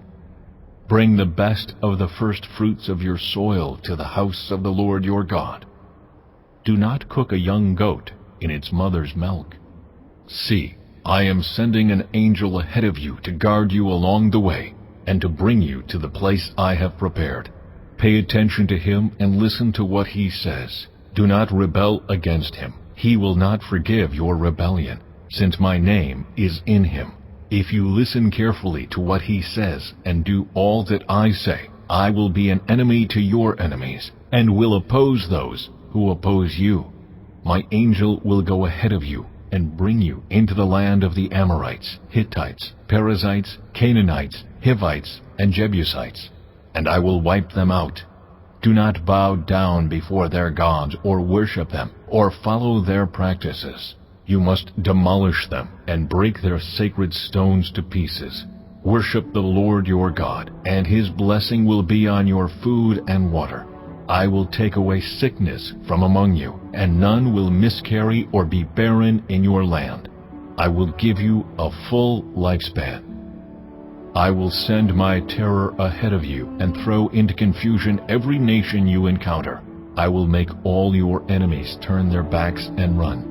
I will send the hornet ahead of you to drive the Hivites, Canaanites, and Hittites out of your way.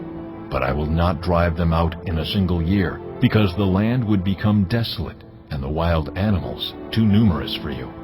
Little by little, I will drive them out before you, until you have increased enough to take possession of the land. I will establish your borders from the Red Sea to the Mediterranean Sea, and from the desert to the Euphrates River. I will give into your hands the people who live in the land, and you will drive them out before you. Do not make a covenant with them or with their gods.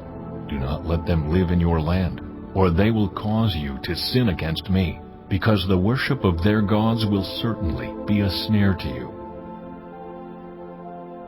Chapter 24. Then the Lord said to Moses, Come up to the Lord, you and Aaron, Nadab and Abihu, and 70 of the elders of Israel. You are to worship at a distance, but Moses alone is to approach the Lord. The others must not come near, and the people may not come up with him.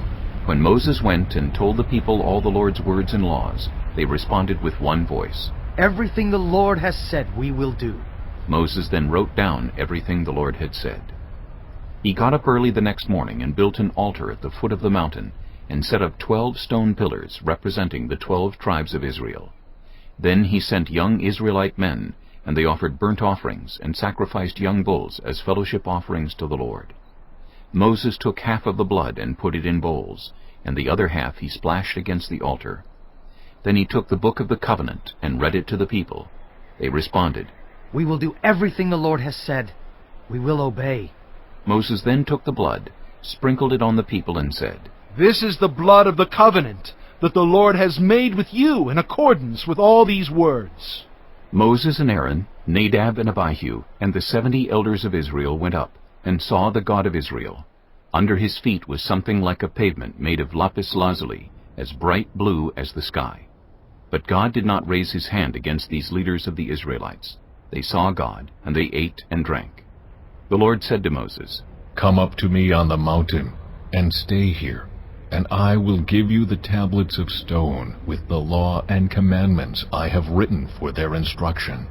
Then Moses set out with Joshua his aide, and Moses went up on the mountain of God. He said to the elders, Wait here for us until we come back to you. Aaron and Hur are with you, and anyone involved in a dispute can go to them. When Moses went up on the mountain, the cloud covered it, and the glory of the Lord settled on Mount Sinai. For 6 days the cloud covered the mountain, and on the 7th day the Lord called to Moses from within the cloud. To the Israelites, the glory of the Lord looked like a consuming fire on top of the mountain. Then Moses entered the cloud as he went on up the mountain, and he stayed on the mountain 40 days and 40 nights. Chapter 25. The Lord said to Moses, Tell the Israelites to bring me an offering. You are to receive the offering for me from everyone whose heart prompts them to give. These are the offerings you are to receive from them: gold, silver, and bronze, blue, purple, and scarlet yarn, and fine linen, goat hair, ram skins dyed red, and another type of durable leather, acacia wood, olive oil for the light, spices for the anointing oil and for the fragrant incense, and onyx stones and other gems to be mounted on the ephod and breastpiece. Then have them make a sanctuary for me, and I will dwell among them. Make this tabernacle and all its furnishings exactly like the pattern I will show you. Have them make an ark of acacia wood, 2.5 cubits long, 1.5 cubits wide, and 1.5 cubits high. Overlay it with pure gold, both inside and out, and make a gold molding around it. Cast 4 gold rings for it, and fasten them to its 4 feet, with 2 rings on one side and 2 rings on the other. Then make poles of acacia wood, and overlay them with gold. Insert the poles into the rings on the sides of the ark to carry it. The poles are to remain in the rings of this ark. They are not to be removed. Then put in the ark the tablets of the covenant law, which I will give you. Make an atonement cover of pure gold, 2.5 cubits long, and 1.5 cubits wide, and make 2 cherubim out of hammered gold at the ends of the cover. Make 1 cherub on one end and the second cherub on the other. Make the cherubim of one piece with the cover at the 2 ends. The cherubim are to have their wings spread upward, overshadowing the cover with them. The cherubim are to face each other, looking toward the cover. Place the cover on top of the ark, and put in the ark the tablets of the covenant law that I will give you. There, above the cover, between the 2 cherubim that are over the ark of the covenant law, I will meet with you, and give you all my commands for the Israelites. Make a table of acacia wood, 2 cubits long, 1 cubit wide, and 1.5 cubits high. Overlay it with pure gold, and make a gold molding around it. Also make around it a rim a handbreadth wide, and put a gold molding on the rim. Make 4 gold rings for the table, and fasten them to the 4 corners, where the 4 legs are. The rings are to be close to the rim to hold the poles used in carrying the table. Make the poles of acacia wood, overlay them with gold, and carry the table with them. And make its plates and dishes of pure gold, as well as its pitchers and bowls for the pouring out of offerings. Put the bread of the presence on this table, to be before me at all times. Make a lampstand of pure gold. Hammer out its base and shaft, and make its flower-like cups, buds and blossoms of one piece with them. 6 branches are to extend from the sides of the lampstand, 3 on one side and 3 on the other. 3 cups shaped like almond flowers with buds and blossoms are to be on one branch, 3 on the next branch, and the same for all 6 branches extending from the lampstand. And on the lampstand there are to be 4 cups shaped like almond flowers, with buds and blossoms. 1 bud shall be under the first pair of branches extending from the lampstand, a 2nd bud under the 2nd pair, and a 3rd bud under the 3rd pair, 6 branches in all. The buds and branches shall all be of one piece with the lampstand, hammered out of pure gold. Then make its 7 lamps, and set them up on it, so that they light the space in front of it. Its wick trimmers and trays are to be of pure gold. A talent of pure gold is to be used for the lampstand and all these accessories. See that you make them according to the pattern shown you on the mountain. Chapter 26. Make the tabernacle with 10 curtains of finely twisted linen and blue, purple, and scarlet yarn, with cherubim woven into them by a skilled worker. All the curtains are to be the same size, 28 cubits long and 4 cubits wide. Join 5 of the curtains together, and do the same with the other 5. Make loops of blue material along the edge of the end curtain in one set, and do the same with the end curtain in the other set. Make 50 loops on one curtain, and 50 loops on the end curtain of the other set, with the loops opposite each other. Then make 50 gold clasps, and use them to fasten the curtains together, so that the tabernacle is a unit. Make curtains of goat hair for the tent over the tabernacle, 11 altogether. All 11 curtains are to be the same size, 30 cubits long and 4 cubits wide. Join 5 of the curtains together into one set, and the other 6 into another set. Fold the 6th curtain double at the front of the tent. Make 50 loops along the edge of the end curtain in one set, and also along the edge of the end curtain in the other set. Then make 50 bronze clasps, and put them in the loops to fasten the tent together as a unit.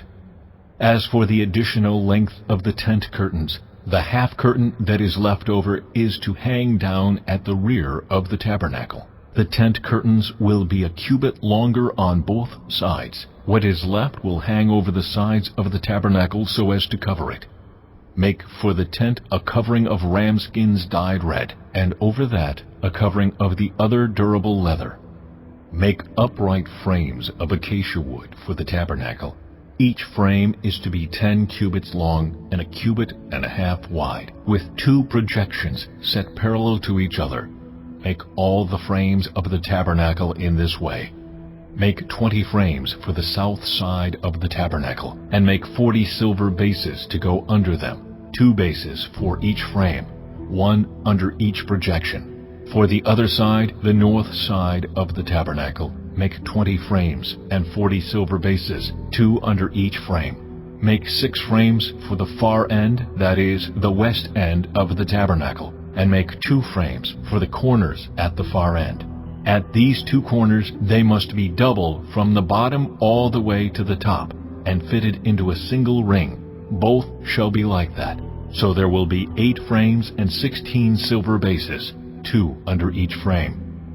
Also make crossbars of acacia wood, 5 for the frames on one side of the tabernacle, 5 for those on the other side, and 5 for the frames on the west at the far end of the tabernacle.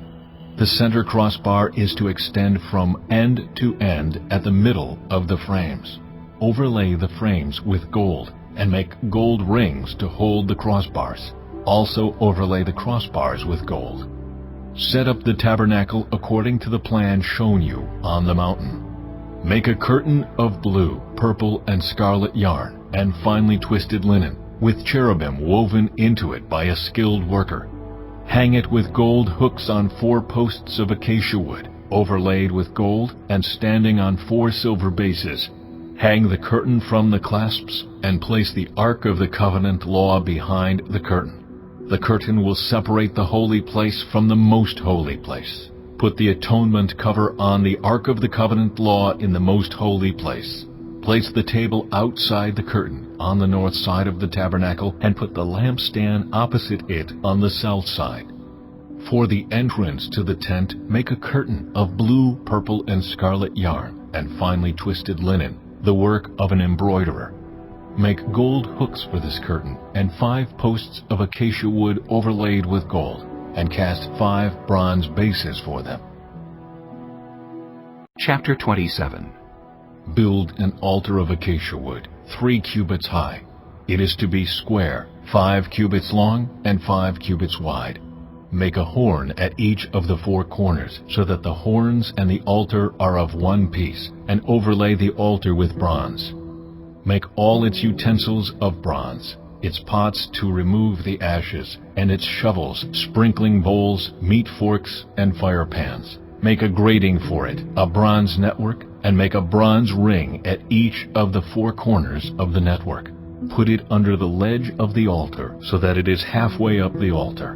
Make poles of acacia wood for the altar, and overlay them with bronze. The poles are to be inserted into the rings, so they will be on 2 sides of the altar when it is carried. Make the altar hollow, out of boards. It is to be made just as you were shown on the mountain. Make a courtyard for the tabernacle. The south side shall be 100 cubits long, and is to have curtains of finely twisted linen, with 20 posts and 20 bronze bases, and with silver hooks and bands on the posts. The north side shall also be 100 cubits long, and is to have curtains with 20 posts and 20 bronze bases, and with silver hooks and bands on the posts. The west end of the courtyard shall be 50 cubits wide, and have curtains with 10 posts and 10 bases. On the east end, toward the sunrise, the courtyard shall also be 50 cubits wide. Curtains 15 cubits long are to be on one side of the entrance, with 3 posts and 3 bases, and curtains 15 cubits long are to be on the other side, with 3 posts and 3 bases. For the entrance to the courtyard provide a curtain 20 cubits long of blue, purple, and scarlet yarn, and finely twisted linen, the work of an embroiderer, with 4 posts and 4 bases. All the posts around the courtyard are to have silver bands and hooks and bronze bases. The courtyard shall be 100 cubits long and 50 cubits wide, with curtains of finely twisted linen 5 cubits high, and with bronze bases. All the other articles used in the service of the tabernacle, whatever their function, including all the tent pegs for it and those for the courtyard, are to be of bronze. Command the Israelites to bring you clear oil of pressed olives for the light, so that the lamps may be kept burning. In the tent of meeting, outside the curtain that shields the ark of the covenant law, Aaron and his sons are to keep the lamps burning before the Lord from evening till morning. This is to be a lasting ordinance among the Israelites for the generations to come. Chapter 28. Have Aaron, your brother, brought to you from among the Israelites, along with his sons Nadab and Abihu, Eleazar and Ithamar, so they may serve me as priests. Make sacred garments for your brother Aaron, to give him dignity and honor. Tell all the skilled workers to whom I have given wisdom in such matters that they are to make garments for Aaron, for his consecration, so he may serve me as priest. These are the garments they are to make: a breastpiece, an ephod, a robe, a woven tunic, a turban, and a sash. They are to make these sacred garments for your brother Aaron and his sons, so they may serve me as priests. Have them use gold and blue, purple and scarlet yarn, and fine linen. Make the ephod of gold, and of blue, purple, and scarlet yarn, and of finely twisted linen, the work of skilled hands. It is to have 2 shoulder pieces attached to 2 of its corners, so it can be fastened. Its skillfully woven waistband is to be like it, of 1 piece with the ephod, and made with gold, and with blue, purple, and scarlet yarn, and with finely twisted linen. Take 2 onyx stones and engrave on them the names of the sons of Israel, in the order of their birth, 6 names on 1 stone, and the remaining 6 on the other. Engrave the names of the sons of Israel on the 2 stones the way a gem cutter engraves a seal. Then mount the stones in gold filigree settings, and fasten them on the shoulder pieces of the ephod as memorial stones for the sons of Israel. Aaron is to bear the names on his shoulders as a memorial before the Lord. Make gold filigree settings and 2 braided chains of pure gold, like a rope, and attach the chains to the settings. Fashion a breastpiece for making decisions, the work of skilled hands. Make it like the ephod, of gold, and of blue, purple, and scarlet yarn, and of finely twisted linen. It is to be square, a span long and a span wide, and folded double. Then mount 4 rows of precious stones on it. The first row shall be carnelian, chrysolite, and beryl. The second row shall be turquoise, lapis lazuli, and emerald. The third row shall be jacinth, agate, and amethyst. The fourth row shall be topaz, onyx, and jasper. Mount them in gold filigree settings. There are to be 12 stones, 1 for each of the names of the sons of Israel, each engraved like a seal, with the name of one of the 12 tribes. For the breastpiece, make braided chains of pure gold, like a rope. Make 2 gold rings for it, and fasten them to 2 corners of the breastpiece. Fasten the 2 gold chains to the rings at the corners of the breastpiece, and the other ends of the chains to the 2 settings, attaching them to the shoulder pieces of the ephod at the front. Make 2 gold rings and attach them to the other 2 corners of the breastpiece on the inside edge next to the ephod. Make 2 more gold rings and attach them to the bottom of the shoulder pieces on the front of the ephod, close to the seam just above the waistband of the ephod. The rings of the breastpiece are to be tied to the rings of the ephod with blue cord, connecting it to the waistband, so that the breastpiece will not swing out from the ephod. Whenever Aaron enters the holy place, he will bear the names of the sons of Israel over his heart on the breastpiece of decision, as a continuing memorial before the Lord. also put the Urim and the Thummim in the breastpiece, so they may be over Aaron's heart whenever he enters the presence of the Lord. Thus Aaron will always bear the means of making decisions for the Israelites over his heart before the Lord. Make the robe of the ephod entirely of blue cloth, with an opening for the head in its center. There shall be a woven edge like a collar around this opening, so that it will not tear. Make pomegranates of blue, purple, and scarlet yarn around the hem of the robe, with gold bells between them. The gold bells and the pomegranates are to alternate around the hem of the robe. Aaron must wear it when he ministers. The sound of the bells will be heard when he enters the holy place before the Lord, and when he comes out, so that he will not die.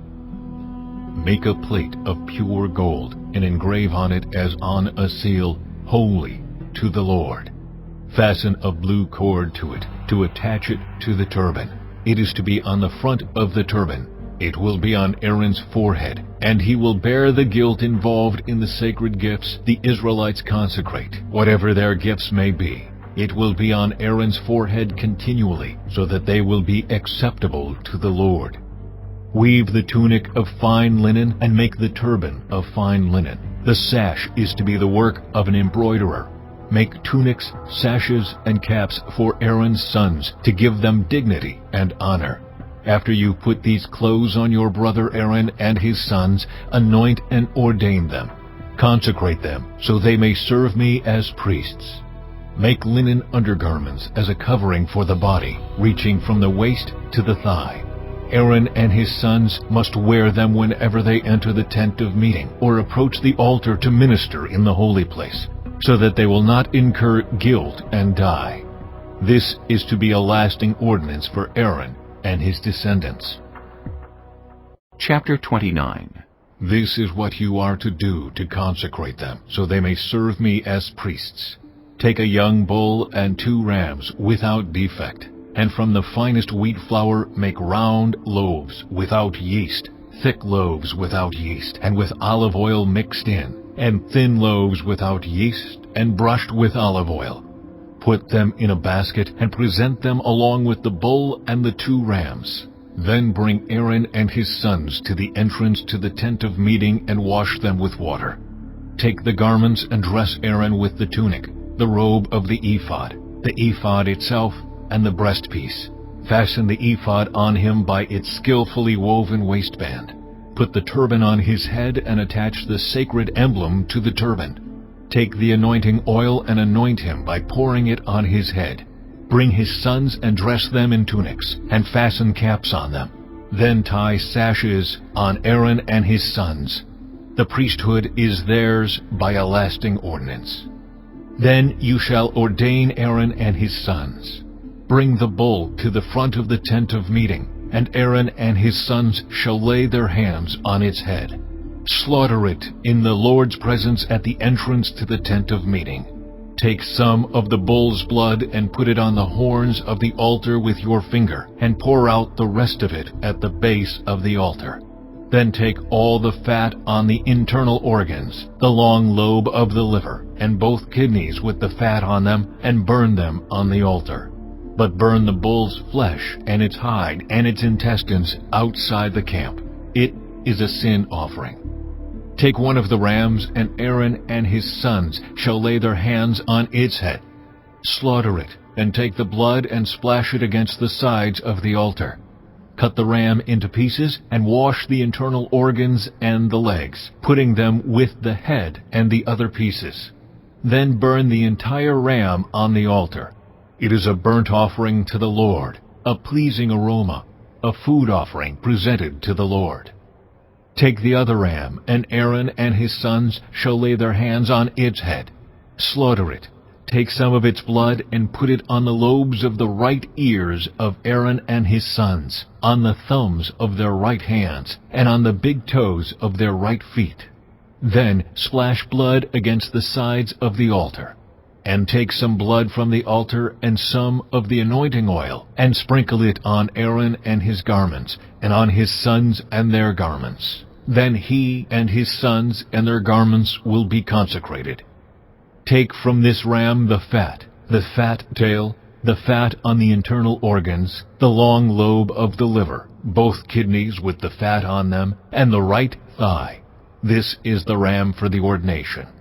From the basket of bread made without yeast, which is before the Lord, take 1 round loaf, 1 thick loaf with olive oil mixed in, and 1 thin loaf.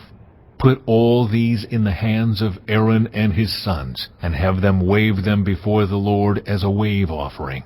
Then take them from their hands and burn them on the altar, along with the burnt offering for a pleasing aroma to the Lord, a food offering presented to the Lord.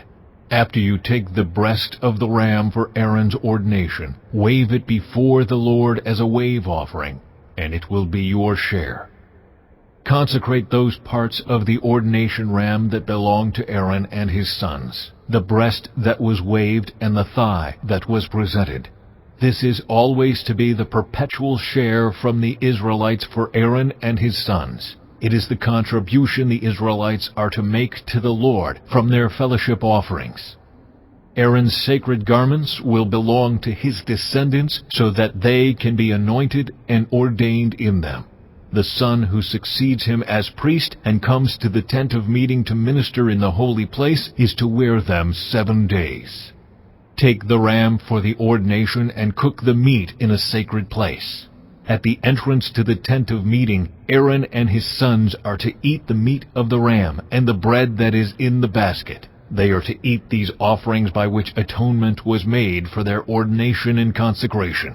But no one else may eat them, because they are sacred. And if any of the meat of the ordination ram or any bread is left over till morning, burn it up.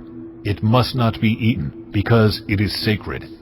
Do for Aaron and his sons everything I have commanded you, taking 7 days to ordain them. Sacrifice a bull each day as a sin offering to make atonement. Purify the altar by making atonement for it, and anoint it to consecrate it. For 7 days make atonement for the altar and consecrate it.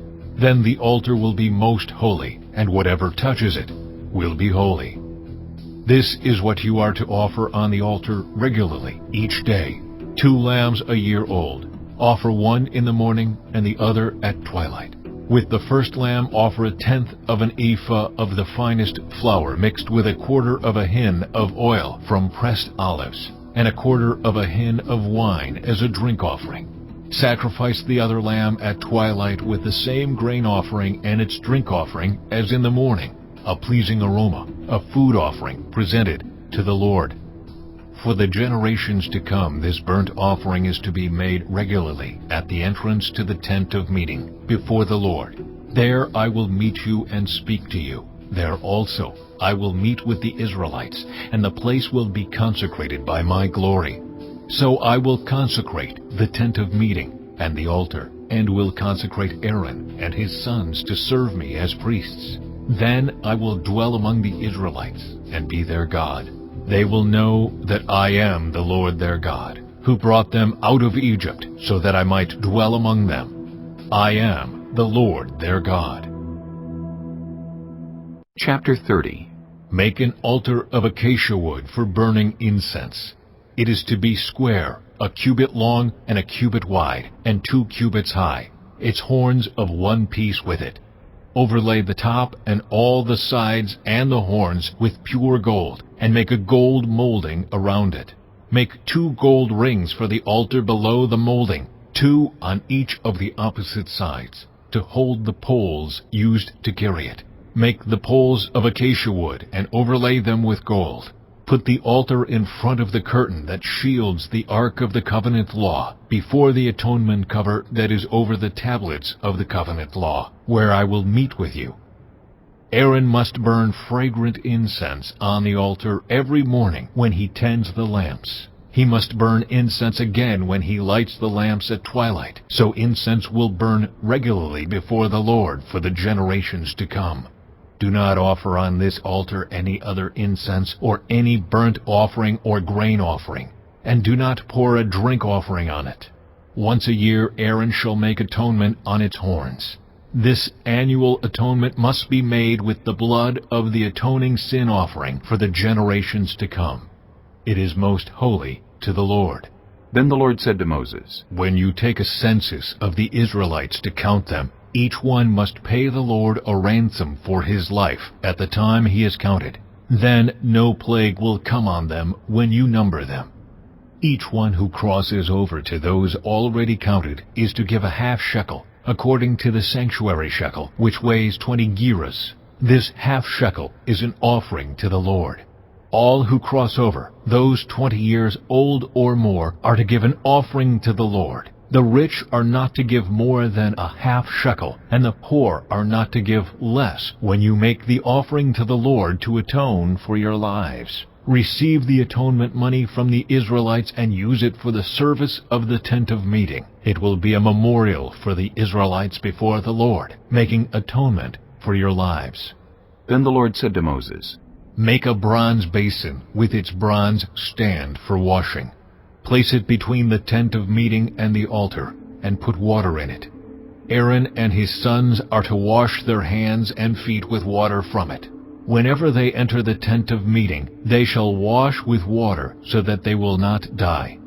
Also, when they approach the altar to minister by presenting a food offering to the Lord, they shall wash their hands and feet so that they will not die. This is to be a lasting ordinance for Aaron and his descendants for the generations to come. Then the Lord said to Moses, Take the following fine spices: 500 shekels of liquid myrrh, half as much, that is, 250 shekels of fragrant cinnamon, 250 shekels of fragrant calamus, 500 shekels of cassia, all according to the sanctuary shekel, and a hin of olive oil. Make these into a sacred anointing oil, a fragrant blend, the work of a perfumer. It will be the sacred anointing oil. Then use it to anoint the tent of meeting, the ark of the covenant law, the table and all its articles, the lampstand and its accessories, the altar of incense, the altar of burnt offering and all its utensils, and the basin with its stand. You shall consecrate them so they will be most holy, and whatever touches them will be holy. Anoint Aaron and his sons and consecrate them so they may serve me as priests.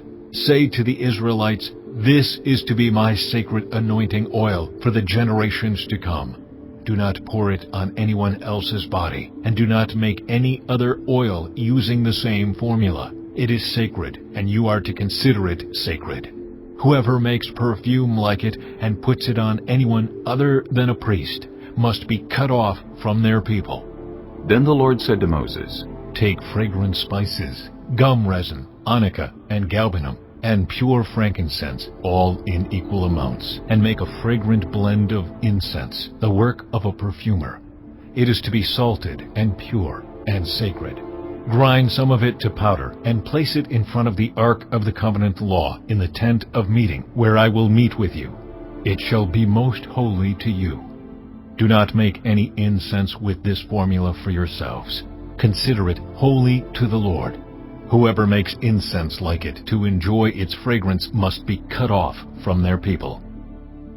Chapter 31. Then the Lord said to Moses, See, I have chosen Bezalel, son of Uri, the son of Hur, of the tribe of Judah, and I have filled him with the Spirit of God, with wisdom, with understanding, with knowledge, and with all kinds of skills, to make artistic designs for work in gold, silver, and bronze, to cut and set stones, to work in wood, and to engage in all kinds of crafts. Moreover, I have appointed Aholiab, son of Ahisamach, of the tribe of Dan, to help him.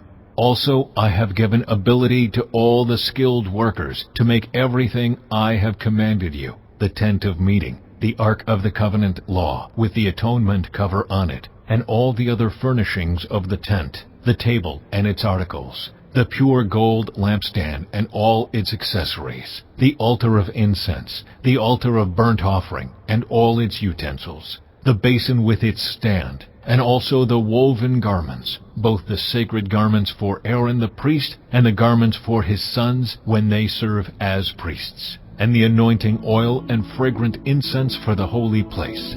They are to make them just as I commanded you. Then the Lord said to Moses, Say to the Israelites, You must observe my Sabbaths.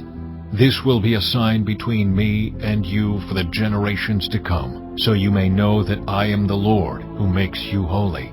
Observe the Sabbath, because it is holy to you. Anyone who desecrates it is to be put to death. Those who do any work on that day must be cut off from their people. For 6 days' work is to be done, but the seventh day is a day of Sabbath rest, holy to the Lord. Whoever does any work on the Sabbath day is to be put to death. The Israelites are to observe the Sabbath, celebrating it for the generations to come as a lasting covenant. It will be a sign between me and the Israelites forever. For in 6 days the Lord made the heavens and the earth, and on the seventh day he rested and was refreshed. When the Lord finished speaking to Moses on Mount Sinai, he gave him the 2 tablets of the covenant law, the tablets of stone, inscribed by the finger of God. Chapter 32. When the people saw that Moses was so long in coming down from the mountain, they gathered around Aaron and said, "Come, make us gods who will go before us. As for this fellow Moses who brought us up out of Egypt, we don't know what has happened to him." Aaron answered them, Take off the gold earrings that your wives, your sons, and your daughters are wearing, and bring them to me. So all the people took off their earrings and brought them to Aaron. He took what they handed him and made it into an idol cast in the shape of a calf, fashioning it with a tool. Then they said, "These are your gods, Israel, who brought you up out of Egypt." When Aaron saw this, he built an altar in front of the calf and announced, Tomorrow there will be a festival to the Lord. So the next day the people rose early and sacrificed burnt offerings and presented fellowship offerings. Afterward they sat down to eat and drink and got up to indulge in revelry. Then the Lord said to Moses, Go down, because your people, whom you brought up out of Egypt, have become corrupt.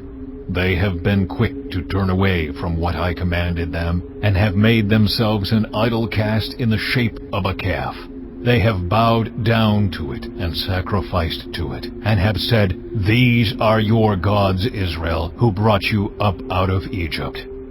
I have seen these people, the Lord said to Moses, and they are a stiff-necked people. Now leave me alone so that my anger may burn against them, and that I may destroy them. Then I will make you into a great nation. But Moses sought the favor of the Lord his God. Lord, he said, why should your anger burn against your people, whom you brought out of Egypt with great power and a mighty hand? Why should the Egyptians say it was with evil intent that he brought them out, to kill them in the mountains and to wipe them off the face of the earth? Turn from your fierce anger, relent, and do not bring disaster on your people. Remember your servants Abraham, Isaac, and Israel, to whom you swore by your own self, I will make your descendants as numerous as the stars in the sky, and I will give your descendants all this land I promised them, and it will be their inheritance forever. Then the Lord relented and did not bring on his people the disaster he had threatened. Moses turned and went down the mountain with the 2 tablets of the covenant law in his hands. They were inscribed on both sides, front and back. The tablets were the work of God. The writing was the writing of God, engraved on the tablets. When Joshua heard the noise of the people shouting, he said to Moses, "There is the sound of war in the camp." Moses replied, It is not the sound of victory. It is not the sound of defeat. It is the sound of singing that I hear. When Moses approached the camp and saw the calf and the dancing, his anger burned, and he threw the tablets out of his hands, breaking them to pieces at the foot of the mountain. And he took the calf the people had made and burned it in the fire. Then he ground it to powder, scattered it on the water, and made the Israelites drink it. He said to Aaron, What did these people do to you that you led them into such great sin? Do not be angry, my lord, Aaron answered. You know how prone these people are to evil. They said to me, Make us gods who will go before us. As for this fellow Moses who brought us up out of Egypt, we don't know what has happened to him. So I told them, Whoever has any gold jewelry, take it off. Then they gave me the gold, and I threw it into the fire, and out came this calf. Moses saw that the people were running wild, and that Aaron had let them get out of control, and so become a laughingstock to their enemies. So he stood at the entrance to the camp and said, "Whoever is for the Lord, come to me." And all the Levites rallied to him. Then he said to them, "This is what the Lord, the God of Israel, says.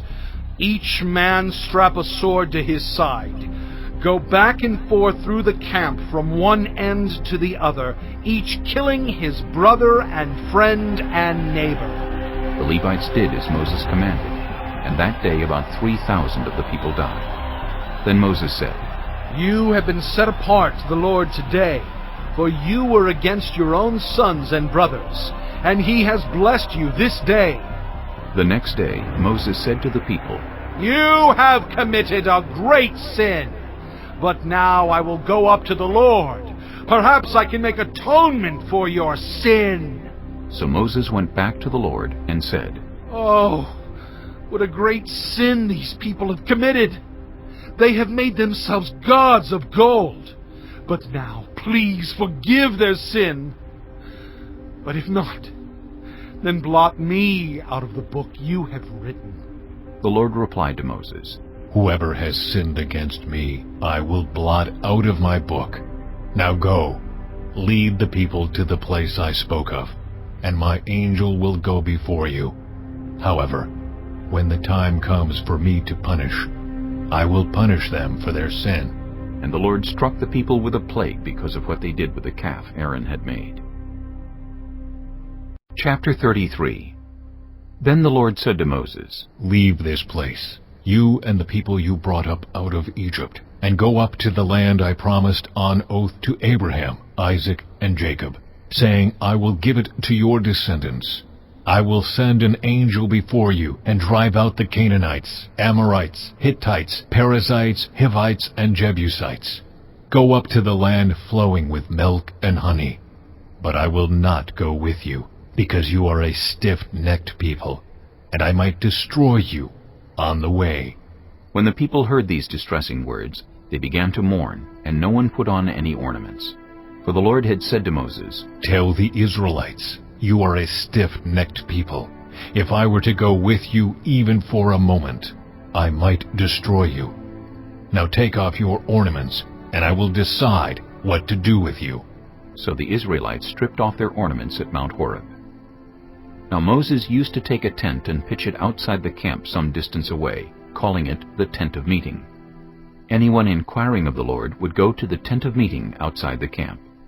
And whenever Moses went out to the tent, all the people rose and stood at the entrances to their tents, watching Moses until he entered the tent. As Moses went into the tent, the pillar of cloud would come down and stay at the entrance while the Lord spoke with Moses. Whenever the people saw the pillar of cloud standing at the entrance to the tent, they all stood and worshipped, each at the entrance to their tent. The Lord would speak to Moses face to face, as one speaks to a friend. Then Moses would return to the camp, but his young aide Joshua, son of Nun, did not leave the tent. Moses said to the Lord, "You have been telling me, lead these people, but you have not let me know whom you will send with me. You have said, I know you by name, and you have found favor with me. If you are pleased with me, teach me your ways, so I may know you and continue to find favor with you. Remember that this nation is your people." The Lord replied, "My presence will go with you, and I will give you rest." Then Moses said to him, "If your presence does not go with us, do not send us up from here. How will anyone know that you are pleased with me and with your people unless you go with us? What else will distinguish me and your people from all the other people on the face of the earth?" And the Lord said to Moses, "I will do the very thing you have asked, because I am pleased with you, and I know you by name." Then Moses said, "Now, show me your glory." And the Lord said, "I will cause all my goodness to pass in front of you, and I will proclaim my name, the Lord, in your presence. I will have mercy on whom I will have mercy, and I will have compassion on whom I will have compassion. But," he said, "you cannot see my face, for no one may see me and live." Then the Lord said, There is a place near me where you may stand on a rock. When my glory passes by, I will put you in a cleft in the rock and cover you with my hand until I have passed by. Then I will remove my hand, and you will see my back, but my face must not be seen. Chapter 34. The Lord said to Moses, Chisel out 2 stone tablets like the first ones, and I will write on them the words that were on the first tablets, which you broke. Be ready in the morning, and then come up on Mount Sinai. Present yourself to me there on top of the mountain. No one is to come with you or be seen anywhere on the mountain. Not even the flocks and herds may graze in front of the mountain. So Moses chiseled out 2 stone tablets like the first ones, and went up Mount Sinai early in the morning, as the Lord had commanded him. And he carried the 2 stone tablets in his hands. Then the Lord came down in the cloud, and stood there with him, and proclaimed his name, the Lord.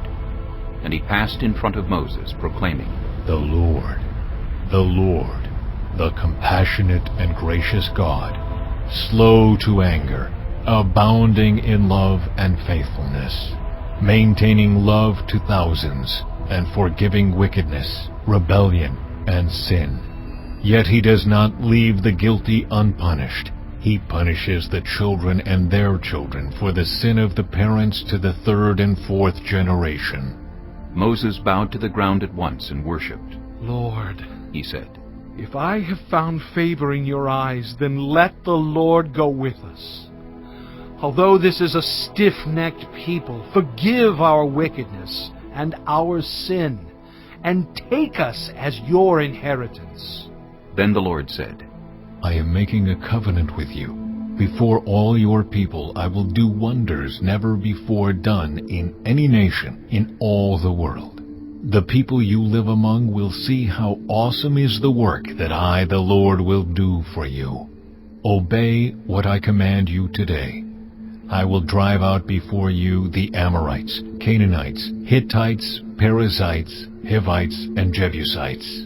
Be careful not to make a treaty with those who live in the land where you are going, or they will be a snare among you. Break down their altars, smash their sacred stones, and cut down their Asherah poles. Do not worship any other god, for the Lord, whose name is jealous, is a jealous God. Be careful not to make a treaty with those who live in the land, for when they prostitute themselves to their gods and sacrifice to them, they will invite you, and you will eat their sacrifices. And when you choose some of their daughters as wives for your sons, and those daughters prostitute themselves to their gods, they will lead your sons to do the same. Do not make any idols. Celebrate the festival of unleavened bread. For 7 days eat bread made without yeast, as I commanded you. Do this at the appointed time, in the month of Aviv, for in that month you came out of Egypt. The first offspring of every womb belongs to me, including all the firstborn males of your livestock, whether from herd or flock. Redeem the firstborn donkey with a lamb, but if you do not redeem it, break its neck. Redeem all your firstborn sons. No one is to appear before me empty-handed. 6 days you shall labor, but on the 7th day you shall rest. Even during the plowing season and harvest you must rest. Celebrate the festival of weeks with the first fruits of the wheat harvest, and the festival of ingathering at the turn of the year.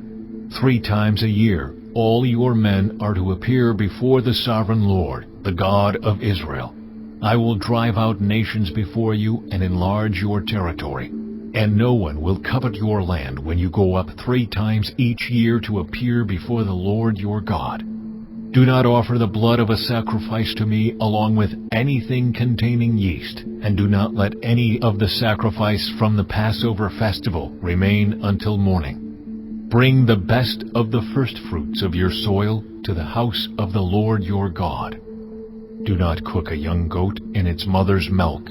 Then the Lord said to Moses, Write down these words, for in accordance with these words I have made a covenant with you and with Israel. Moses was there with the Lord 40 days and 40 nights, without eating bread or drinking water. And he wrote on the tablets the words of the covenant, the 10 Commandments. When Moses came down from Mount Sinai with the 2 tablets of the covenant law in his hands, he was not aware that his face was radiant, because he had spoken with the Lord. When Aaron and all the Israelites saw Moses, his face was radiant, and they were afraid to come near him. But Moses called to them. So Aaron and all the leaders of the community came back to him, and he spoke to them. Afterward, all the Israelites came near him, and he gave them all the commands the Lord had given him on Mount Sinai. When Moses finished speaking to them, he put a veil over his face. But whenever he entered the Lord's presence to speak with him, he removed the veil until he came out. And when he came out and told the Israelites what he had been commanded, they saw that his face was radiant. Then Moses would put the veil back over his face until he went in to speak with the Lord. Chapter 35. Moses assembled the whole Israelite community and said to them, These are the things the Lord has commanded you to do. For 6 days work is to be done, but the 7th day shall be your holy day, a day of Sabbath rest to the Lord. Whoever does any work on it is to be put to death. Do not light a fire in any of your dwellings on the Sabbath day. Moses said to the whole Israelite community, This is what the Lord has commanded. From what you have, take an offering for the Lord. Everyone who is willing is to bring to the Lord an offering of gold, silver, and bronze, blue, purple, and scarlet yarn, and fine linen, goat hair, ram skins dyed red, and another type of durable leather, acacia wood, olive oil for the light, spices for the anointing oil and for the fragrant incense, and onyx stones and other gems to be mounted on the ephod and breastpiece. All who are skilled among you are to come and make everything the Lord has commanded: the tabernacle with its tent and its covering, clasps, frames, crossbars, posts and bases, the ark with its poles, and the atonement cover and the curtain that shields it, the table with its poles and all its articles, and the bread of the presence, the lampstand that is for light with its accessories, lamps and oil for the light, the altar of incense with its poles, the anointing oil and the fragrant incense, the curtain for the doorway at the entrance to the tabernacle, the altar of burnt offering with its bronze grating, its poles and all its utensils, the bronze basin with its stand, the curtains of the courtyard with its posts and bases, and the curtain for the entrance to the courtyard, the tent pegs for the tabernacle and for the courtyard, and their ropes, the woven garments worn for ministering in the sanctuary, both the sacred garments for Aaron the priest, and the garments for his sons when they serve as priests. Then the whole Israelite community withdrew from Moses' presence, and everyone who was willing, and whose heart moved them, came and brought an offering to the Lord for the work on the tent of meeting, for all its service, and for the sacred garments. All who were willing, men and women alike, came and brought gold jewelry of all kinds, brooches, earrings, rings, and ornaments. They all presented their gold as a wave offering to the Lord. Everyone who had blue, purple, or scarlet yarn or fine linen, or goat hair, ram skins dyed red, or the other durable leather brought them. Those presenting an offering of silver or bronze brought it as an offering to the Lord, and everyone who had acacia wood for any part of the work brought it. Every skilled woman spun with her hands, and brought what she had spun, blue, purple, or scarlet yarn, or fine linen. And all the women who were willing and had the skill spun the goat hair. The leaders brought onyx stones and other gems to be mounted on the ephod and breastpiece. They also brought spices and olive oil for the light, and for the anointing oil, and for the fragrant incense. All the Israelite men and women who were willing brought to the Lord freewill offerings for all the work the Lord through Moses had commanded them to do. Then Moses said to the Israelites, See, the Lord has chosen Bezalel, son of Uri, the son of Hur, of the tribe of Judah, and he has filled him with the Spirit of God. with wisdom, with understanding, with knowledge, and with all kinds of skills, to make artistic designs for work in gold, silver, and bronze, to cut and set stones, to work in wood, and to engage in all kinds of artistic crafts. And he has given both him and Aholiab, son of Ahisamach, of the tribe of Dan, the ability to teach others. He has filled them with skill to do all kinds of work, as engravers, designers, embroiderers in blue, purple, and scarlet yarn and fine linen, and weavers, all of them skilled workers and designers. Chapter 36. So Bezalel, Aholiab, and every skilled person to whom the Lord has given skill and ability to know how to carry out all the work of constructing the sanctuary are to do the work just as the Lord has commanded. Then Moses summoned Bezalel and Aholiab, and every skilled person to whom the Lord had given ability, and who was willing to come and do the work. They received from Moses all the offerings the Israelites had brought to carry out the work of constructing the sanctuary. And the people continued to bring free-will offerings morning after morning. So all the skilled workers who were doing all the work on the sanctuary left what they were doing and said to Moses, "The people are bringing more than enough for doing the work the Lord commanded to be done." Then Moses gave an order, and they sent this word throughout the camp: No man or woman is to make anything else as an offering for the sanctuary.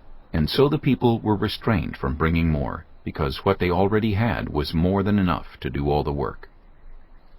All those who were skilled among the workers made the tabernacle with 10 curtains of finely twisted linen and blue, purple, and scarlet yarn, with cherubim woven into them by expert hands. All the curtains were the same size, 28 cubits long and 4 cubits wide. They joined 5 of the curtains together and did the same with the other 5. Then they made loops of blue material along the edge of the end curtain in one set, and the same was done with the end curtain in the other set. They also made 50 loops on one curtain and 50 loops on the end curtain of the other set, with the loops opposite each other. Then they made 50 gold clasps and used them to fasten the 2 sets of curtains together so that the tabernacle was a unit. They made curtains of goat hair for the tent over the tabernacle, 11 altogether.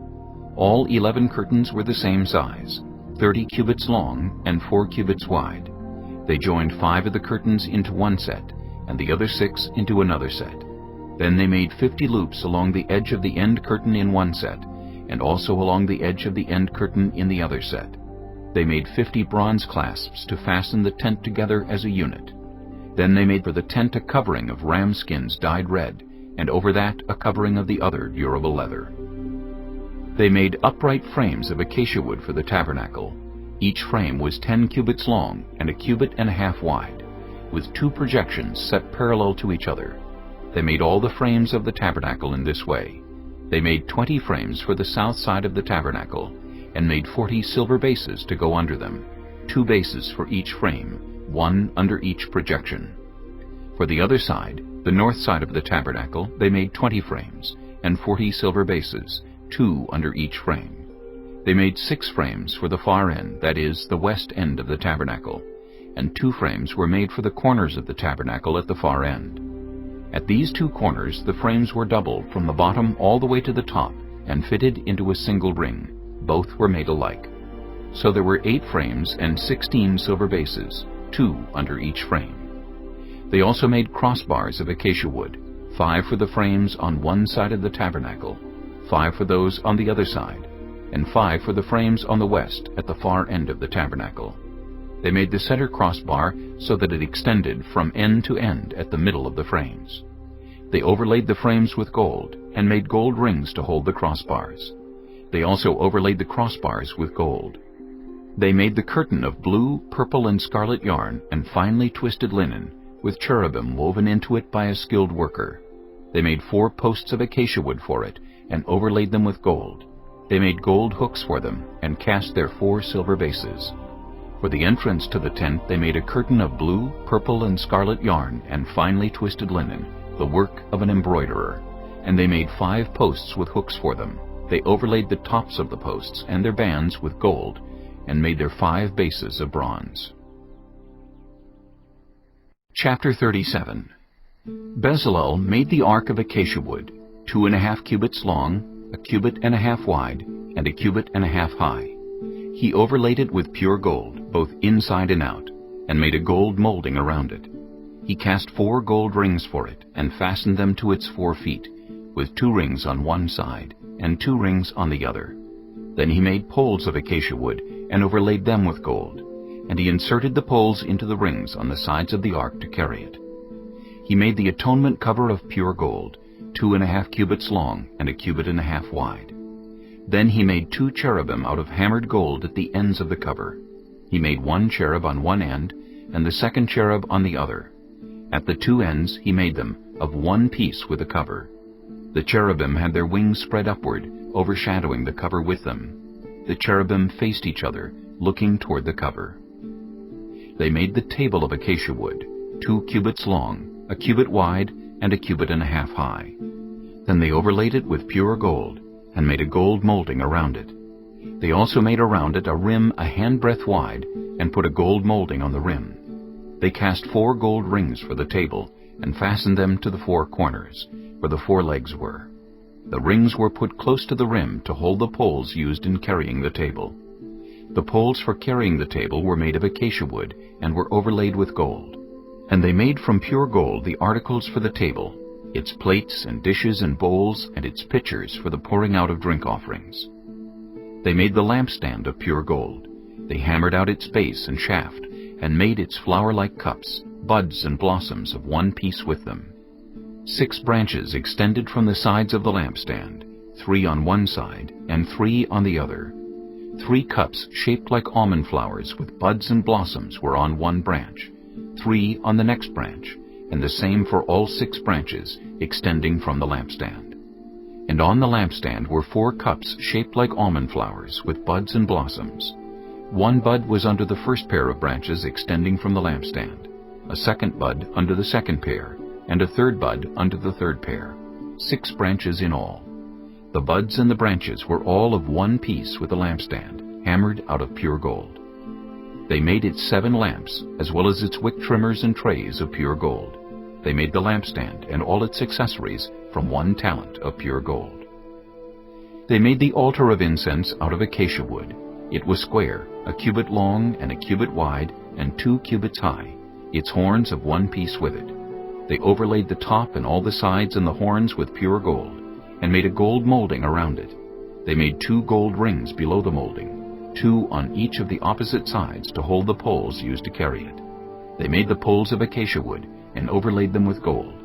They also made the sacred anointing oil and the pure fragrant incense, the work of a perfumer. Chapter 38. They built the altar of burnt offering of acacia wood, 3 cubits high. It was square, 5 cubits long and 5 cubits wide. They made a horn at each of the 4 corners, so that the horns and the altar were of one piece, and they overlaid the altar with bronze. They made all its utensils of bronze, its pots, shovels, sprinkling bowls, meat forks, and fire pans. They made a grating for the altar, a bronze network to be under its ledge, halfway up the altar. They cast bronze rings to hold the poles for the 4 corners of the bronze grating. They made the poles of acacia wood, and overlaid them with bronze. They inserted the poles into the rings so they would be on the sides of the altar for carrying it. They made it hollow out of boards. They made the bronze basin and its bronze stand from the mirrors of the women who served at the entrance to the tent of meeting. Next they made the courtyard. The south side was 100 cubits long, and had curtains of finely twisted linen, with 20 posts and 20 bronze bases, and with silver hooks and bands on the posts. The north side was also 100 cubits long, and had 20 posts and 20 bronze bases, with silver hooks and bands on the posts. The west end was 50 cubits wide, and had curtains, with 10 posts and 10 bases, with silver hooks and bands on the posts. The east end toward the sunrise was also 50 cubits wide. Curtains 15 cubits long were on one side of the entrance, with 3 posts and 3 bases, and curtains 15 cubits long were on the other side of the entrance to the courtyard, with 3 posts and 3 bases. All the curtains around the courtyard were of finely twisted linen. The bases for the posts were bronze. The hooks and bands on the posts were silver, and their tops were overlaid with silver, so all the posts of the courtyard had silver bands. The curtain for the entrance to the courtyard was made of blue, purple, and scarlet yarn and finely twisted linen, the work of an embroiderer. It was 20 cubits long and, like the curtains of the courtyard, 5 cubits high, with 4 posts and 4 bronze bases. Their hooks and bands were silver, and their tops were overlaid with silver. All the tent pegs of the tabernacle and of the surrounding courtyard were bronze.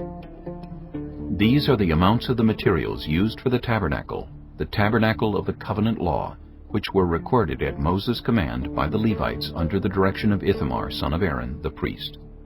Bezalel, son of Uri, the son of Hur, of the tribe of Judah, made everything the Lord commanded Moses. With him was Aholiab, son of Ahisamach, of the tribe of Dan, an engraver and designer, and an embroiderer in blue, purple, and scarlet yarn and fine linen. The total amount of the gold from the wave offering used for all the work on the sanctuary was 29 talents and 730 shekels, according to the sanctuary shekel.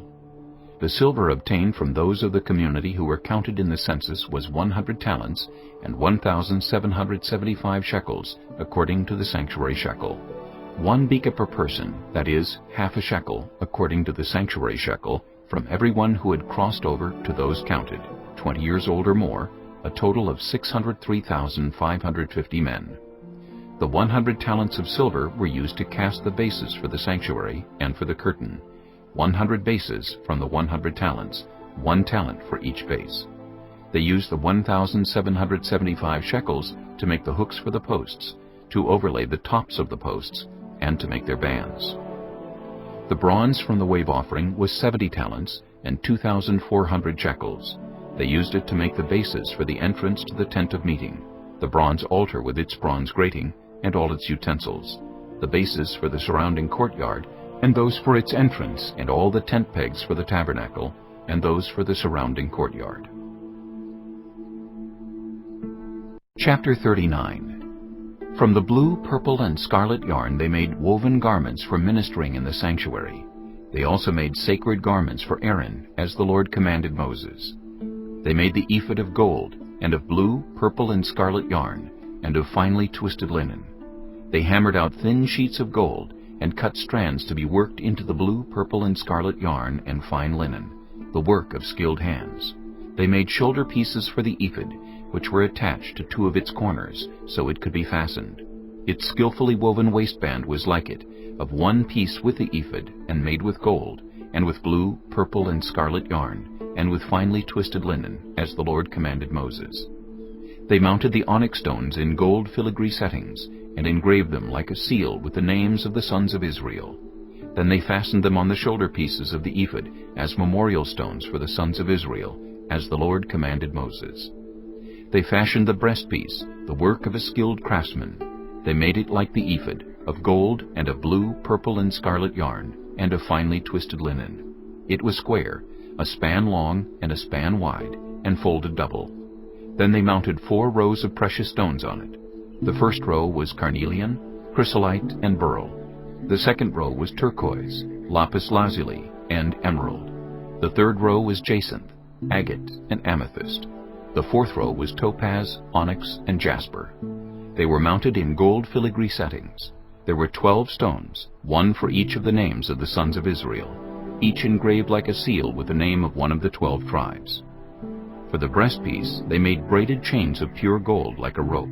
They made 2 gold filigree settings and 2 gold rings, and fastened the rings to 2 of the corners of the breastpiece. They fastened the 2 gold chains to the rings at the corners of the breastpiece, and the other ends of the chains to the 2 settings, attaching them to the shoulder pieces of the ephod at the front. They made 2 gold rings and attached them to the other 2 corners of the breastpiece on the inside edge next to the ephod. Then they made 2 more gold rings and attached them to the bottom of the shoulder pieces on the front of the ephod, close to the seam just above the waistband of the ephod. They tied the rings of the breastpiece to the rings of the ephod with blue cord, connecting it to the waistband, so that the breastpiece would not swing out from the ephod, as the Lord commanded Moses. They made the robe of the ephod entirely of blue cloth, the work of a weaver, with an opening in the center of the robe like the opening of a collar, and a band around this opening, so that it would not tear. They made pomegranates of blue, purple, and scarlet yarn, and finely twisted linen around the hem of the robe. And they made bells of pure gold, and attached them around the hem between the pomegranates. The bells and pomegranates alternated around the hem of the robe to be worn for ministering, as the Lord commanded Moses. For Aaron and his sons they made tunics of fine linen, the work of a weaver, and the turban of fine linen, the linen caps, and the undergarments of finely twisted linen. The sash was made of finely twisted linen, and blue, purple, and scarlet yarn, the work of an embroiderer, as the Lord commanded Moses. They made the plate, the sacred emblem, out of pure gold, and engraved on it, like an inscription on a seal, "Holy to the Lord." Then they fastened a blue cord to it, to attach it to the turban, as the Lord commanded Moses. So all the work on the tabernacle, the tent of meeting, was completed. The Israelites did everything just as the Lord commanded Moses.